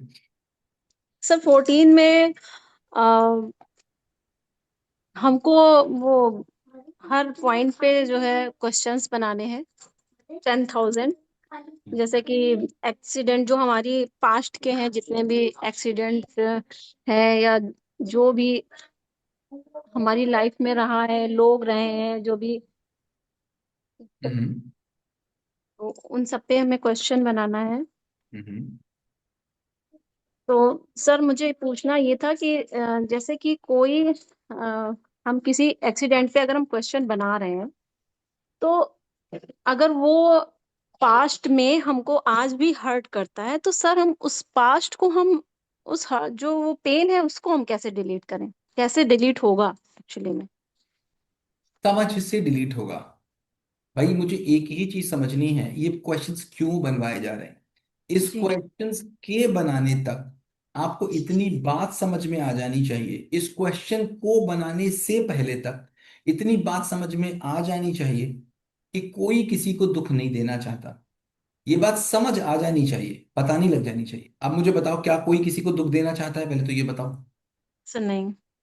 दे सकता ही नहीं, देना चाहता भी नहीं, देना ऐसे कोई बनी नहीं, कोई किसी को दुख देना चाहे, हो ही नहीं सकता। जी। क्या कोई भी अपने सुख के अलावा किसी और के सुख के लिए काम करना चाहता है? नहीं। इसका मतलब मुझे ये समझ में आया कि जब आप कहते हो कि किसी ने आपको दुख दिया, तो दो कारण हो जी। सकते हैं। एक, कि आप उस वो सुखी होना चाह रहा था, वो सुखी होना चाह रहा था, उसके सुखी होने का मॉडल जो था वो आपके दुख के होके गुजरता था। उसके स- जो सुख होने का रास्ता था वो आपके दुखी होने से गुजरता था। जी। जैसे मान लीजिए मैं एक चोर हूं हम्म। और मैं केवल अपनी खुशी चाहता हूं, तो मैं जिस घर में चोरी करने जाऊंगा उस घर में मैं क्या दुख देने जा रहा हूं? नहीं। नहीं भाई, मैं तो अपना सुख चाह रहा हूं। अब मैं जी। अपने सुख के चाहने के क्रम में किसी को दुख मिल गया तो मैं क्या करूं? जी। इसका मतलब है मुझे सुख पाने का मॉडल नहीं पता था। तो उस मॉडल को पता न होने के कारण, उस मॉडल पे पता होने के कारण जो मॉडल मुझे पता था उस पे मैं चलता गया, उस चलने के बीच में कुछ लोग आसपास के दुखी होते गए। समझ आ रही बात? जी। दूसरी बात क्या हो सकती है कि किसी आदमी को इतना दुख मिला है कि वो अपने दुख ही बांट रहा है। हम्म। कि सास को इतना दुख मिला है, उसके मन में बसा हुआ है कि मुझे तो सलवार सूट पर आने में, साड़ी से केवल पल्लू हटाने में मुझे 15 साल लगे, जी। और 20 साल मुझे लग गए साड़ी से सलवार सूट आने में। ये बहू पहले दिन आ रही है, वो कह रही मैं जींस पहनूंगी। जी। अब वो बेचारी सास का तो दुख है। तो वो जी। जब वो नहीं पहनने दे रही है तो वो क्या कर रही है? अपना दुख जो उसका था वो बांट रही है। बांट रही है। समझ में आ रही जी। बात? तो हमको जी। इस पैरामीटर से जब हम पूरी दुनिया, पूरी अपनी सारी घटनाओं को देखेंगे, पुरानी घटनाओं को देखेंगे, तो हम ये देखेंगे कि जितनी भी चीजें मेरे साथ बुरी हुई हैं वो पहली चीज किसी ना किसी नियम से हुई है। अगर पानी बरसा है तो वो नियमतः बरसा ही बरसा है। मेरी फसल खराब हुई थी, उस खराब फसल हो जाने के कारण मेरे पास पैसा नहीं था, उस पैसे ना हो पाने के कारण मैं अपनी फीस नहीं जमा कर पाया था, उस फीस न जमा कर पाने के कारण मेरा एनुअल का एग्जाम छूट गया था, उस एनुअल का एग्जाम ना हो पाने के कारण मेरा बीए छूट गया था, मेरा बीए ना हो पाने के कारण पापा ने मेरी शादी कर दी थी। समझ में आ रही बात? अब जी। ठीक इस बात से हो कि मेरी शादी जल्दी क्यों हो गई थी, जबकि अगर नियम से पूरी चेन को देखेंगे तो पापा ने कोई गलत काम नहीं किया था। पापा के पास पैसा था नहीं, पापा जी। भी करते थे, पापा को एक अच्छा लड़का मिल गया था। पापा की स्थिति में देखोगे तो पापा ने अपनी खुशी के लिए, अपनी खुशी के लिए तो बेस्ट काम कर सकते थे, कर दिया। हम्म। एक लड़के को, मेरा दुख है मैं एक लड़की होते हुए कि मेरे भाई को बाहर जाने दिया, मुझको बाहर नहीं जाने दिया। ये मेरा बहुत बड़ा दुख हम्म। है। भाई को जी। तो पढ़ने दिया था, मुझे नहीं पढ़ने दिया था। ये मेरा बड़ा बड़ा दुख है, मुझे बहुत बड़ा दुख है। आज तक पेन देता है, मैं क्वेश्चन बनाने जाती हूँ तो आज पेन देता है। पापा ने ये क्या किया मेरे साथ? तो मुझे समझ में आएगा, जब पापा को समझेंगे, समझ में आएगा कि समाज में जो चारों तरफ लोग हैं वो समाज में लड़की को कैसे देखते हैं। फिर समझ में आएगा कि पापा उस समाज के एक प्राणी थे, वो इस मान्यता के लोग थे, क्योंकि हम जो मानते हैं उसके आधार पर ही जीवन जीने लगते हैं। वो अपनी जगह सही थे। पापा की एक मान्यता थी कि मेरी लड़की बाहर जाएगी तो ऊंच नीच हो सकती है। फिर बेटी की इज्जत से परिवार की इज्जत जुड़ी थी, ऐसा मानना था। जी। बाहर जाकर के कुछ 19-20 हो सकती थी, ऐसा ना हो, ऐसा लोगों को होते हुए देखा था। इस चक्कर में पापा ने कहा बाहर मत जाओ, और जल्दी से मेरी शादी कर दी। क्यों? क्योंकि कहीं कुछ गड़बड़ी ना हो जाए, क्योंकि बगल की कोई लड़की भाग चुकी थी। जी। तो ऐसे में मुझे समझ में आएगा कि पापा ने जो किया उनकी स्थिति में वो ठीक था। तो जी। आज दूसरा फ्रेमवर्क अगर आपको याद होगा, if you remember the second framework, ये जी। फ्रेमवर्क से जुड़ा हुआ फ्रेमवर्क है। जब सेकेंड फ्रेमवर्क में मैंने आपसे बोला था कि आज की स्थिति में पुराने में देखो तुम क्या बदलोगे, जी। तो ये वही है। आज की स्थिति में जाकर के, आज की बुद्धिमत्ता से जाके देखो पुराने, तो आप लोगों को फॉरगिव करना शुरू कर दोगे। क्या करोगे? फॉरगिव करने। आप फॉरगेट नहीं करोगे। अभी तक फॉरगेट थी चीजें, मैं भूल गया था, और जैसे ही कोई याद दिला देता था उतना ही दर्द होता था जितना उस दिन हुआ था। जी। इसका मतलब मैंने फॉरगिव नहीं किया था, फॉरगेट किया था। कभी कभी रात के सपने में बात आ जाती थी तो मैं उठ के बैठ जाता था। तो अभी क्या करना है? फॉरगिव करना है। फॉरगिव का मतलब मुझे ये देखना है कि जो हुआ था वो उस समय की नीड ऑफ द आवर थी। किसी ने अपने सुख होने का कोई मॉडल ढूंढ लिया था, किसी ने अपने जीवन की कोई मान्यताएं ढूंढी थी, उस जीवन की मान्यताओं पर चलने के क्रम में मेरे साथ कुछ गलत हो गया था। आज मैं बैठी हूं, लेकिन आज मेरा सुख मेरे हाथ, मेरा सम्मान मेरे हाथ, मेरी दो रोटी मेरे हाथ, मुझे कोई हिला नहीं सकता। क्योंकि आज मुझे मैं क्या हूं समझ में आया, आज मुझे अस्तित्व क्या है समझ में आया। और ये सब बातें आएंगी, एक बार कर तो लीजिए। इन सारी बातों पे बहुत डिटेल में हम लोग बात करेंगे, मैं क्या हूं, अस्तित्व क्या है, कैसे चलता है, क्या, सारी बातों बात करेंगे। बट उसके लिए तैयारी हो जानी चाहिए। उसके लिए मैं तैयार तो होना चाहिए उस आंसर्स को ले पाने के लिए। अगर मैं फिफ्थ के बच्चे को पढ़ाने की बात करूंगा तो फोर्थ तक तो लाना पड़ेगा ना मुझे उसको। हाँ या ना? जी। जी। आज आप जी। 14 फ्रेमवर्क कर पा रहे हो क्योंकि आपने 13 तक कर लिए हैं। अगर जी। किसी नए आदमी के पास आप जाओ, सीधे 14 फ्रेमवर्क पकड़ा दो, देखिए वो क्या करेगा, है ना? जी। तो सर नहीं कर पाएगा क्योंकि जब मैं फर्स्ट फ्रेमवर्क पे आई थी तो मुझे ही क्वेश्चन नहीं, वो छोटे छोटे क्वेश्चन नहीं दिख रहे थे। आज मैं 1000 क्वेश्चन बना पा रही हूँ, तब मैं 20 क्वेश्चन बनाने में मुझे प्रॉब्लम हो रही थी। करेक्ट। तो 1000 क्वेश्चंस बनाने का मतलब है कि अब मैं चीजों को 1000 डायमेंशन से देख सकती हूँ। अब उसमें से एक डायमेंशन मुझे तलाशना है, क्या? कि यार जिसने किया था उसने अपनी खुशी के लिए किया था, जिसने किया था उसने अपनी सम्मान के चाह में किया था, जिसने किया था उसने अपनी सफलता की चाह में किया था। उसको नहीं पता था क्या ही करे, क्या ही करा जा सकता है। सर ठीक। हर एक को लिख डालना है कि मतलब दिमाग में सोचते रहना, जैसे वो दिन भर चल रहा है दिमाग में, क्या बोल रही हो? नोट डाउन उसको करते जाना है। हाँ हाँ, कोई भी चीज होगी। और एक बात है, जरूरी नहीं है कि हमको बाइक चलानी है तो हम सारी बाइक चलाना सीखे तब मुझे बाइक चलानी आएगी। दो तीन बाइक चलानी है, मैं कोई भी बाइक चला लेता हूँ। तो जहां दो तीन लोगों को आपने दिल से फॉरगिव कर पाया, आपको फिर पूरे लाइफ के सब चीजों पे क्वेश्चन बनाने की जरूरत नहीं रह जाएगी। चार हाँ, पांच वो लोग, ऑटोमेटिक, वो ऑटोमेटिक आप माइंड में भी बन सकते हैं। सबसे बड़े बड़े घटना उठा लीजिए जिससे सबसे ज्यादा परेशान हो, उसको जी। एनालाइज कर डालो और उनमें फॉरगिव कर डालो। और इतना फॉरगिव कर डालो कि गले लगाने का मन करे कि यार ये तो हम्म, बेचारी थी। सही कह ठीक रहे है? हैं सर। तो जैसे ही सही कह आपने तीन लोगों को फॉरगिव कर पाया अपनी जिंदगी में, फिर सब अपने आप फॉरगिव होते चले जाएंगे। सब अपने आप रिजॉल्व होने लगता है, ठीक, सब सही अपने आप कह खत्म हो जाएगा। बाकी आपको समझ में आएगा कि वो बाप जो दोनों बच्चों के साथ ये सब कर रहा है, वो आपको कल्प्रिट नहीं लगेगा, आपको विक्टिम लगेगा। तो जैसे ही आप जिन जिन को अपनी लाइफ में कल्प्रिट मान रहे थे, जैसे ही वो आपको विक्टिम लगने लग जाएंगे। विक्टिम भी लगता है, लेकिन दिन भर मतलब परेशानियां बहुत क्रिएट होती है, करता है, उससे बहुत निकलना मुश्किल हो जा रहा हाँ, वो एक अलग बात हो गई, वो बिल्कुल दीगर बात हो गई, लेकिन उस है। आदमी हाँ। के विरोध खत्म हो। सर जब से कोर्स में आया तब से विक्टिम ही लग रहा है, तब से वो कल्प्रिट नहीं लग रहा आपका है। उस आदमी के प्रति विरोध खत्म हो जाएगा, कल्प्रिट हम्म। लगने लग जाएगा। ये अलग बात है कि उसके किए हुए प्रभाव तो आएंगे ही ना, हाँ वो प्रभाव बहुत आएंगे। उससे उन दिक्कत है। प्रभावों से अब हमारा लड़ना एक अलग तरीके का लड़ना हो जाएगा। वो समझाने के क्रम में हो जाएगा, करुणा के क्रम में हो जाएगा, प्यार के क्रम में हो जाएगा, स्नेह के क्रम में हो जाएगा। वो झगड़े के क्रम से बाहर हो जाएगा, विरोध के क्रम से बाहर हो जाएगा। सही सही। ठीक है। तो एक्चुअली सर हम्म। सर एक्चुअली अमिता यहाँ पर एक ये भी पूछना चाह रही है कि कुछ एक्सीडेंट हुआ था, कोई चला गया था उसकी लाइफ से, तो वो चीज उसकी उसे आज भी पेन दे रही है। तो वहां पर वो बोल रही है कि कोई पर्सन इन्वॉल्व नहीं है, तो उसको मैं कैसे फॉरगिव करूं? ना फॉरगेट करने के लिए कोई है, ना पर्सन फॉरगिव इन्वॉल्व करने के नहीं लिए। है। शी पर्सन सुखमीत, पर्सन को नहीं समझना है, पर्सन का इन्वॉल्वमेंट नहीं समझना है, नियम को समझना है, नियम के इन्वॉल्वमेंट को समझना है। अब ये समझना है कि कोई भी अगर तेज गाड़ी चलाएगा, तेज गाड़ी चला करके ट्रक के सामने लड़ जाएगा, तो ट्रक से पिच के मौत हो ही जाएगी, वो चाहे कोई भी हो। मौत होने के बाद वो वापस नहीं आएगा, वो चाहे कोई भी हो। समझ में आ रही बात?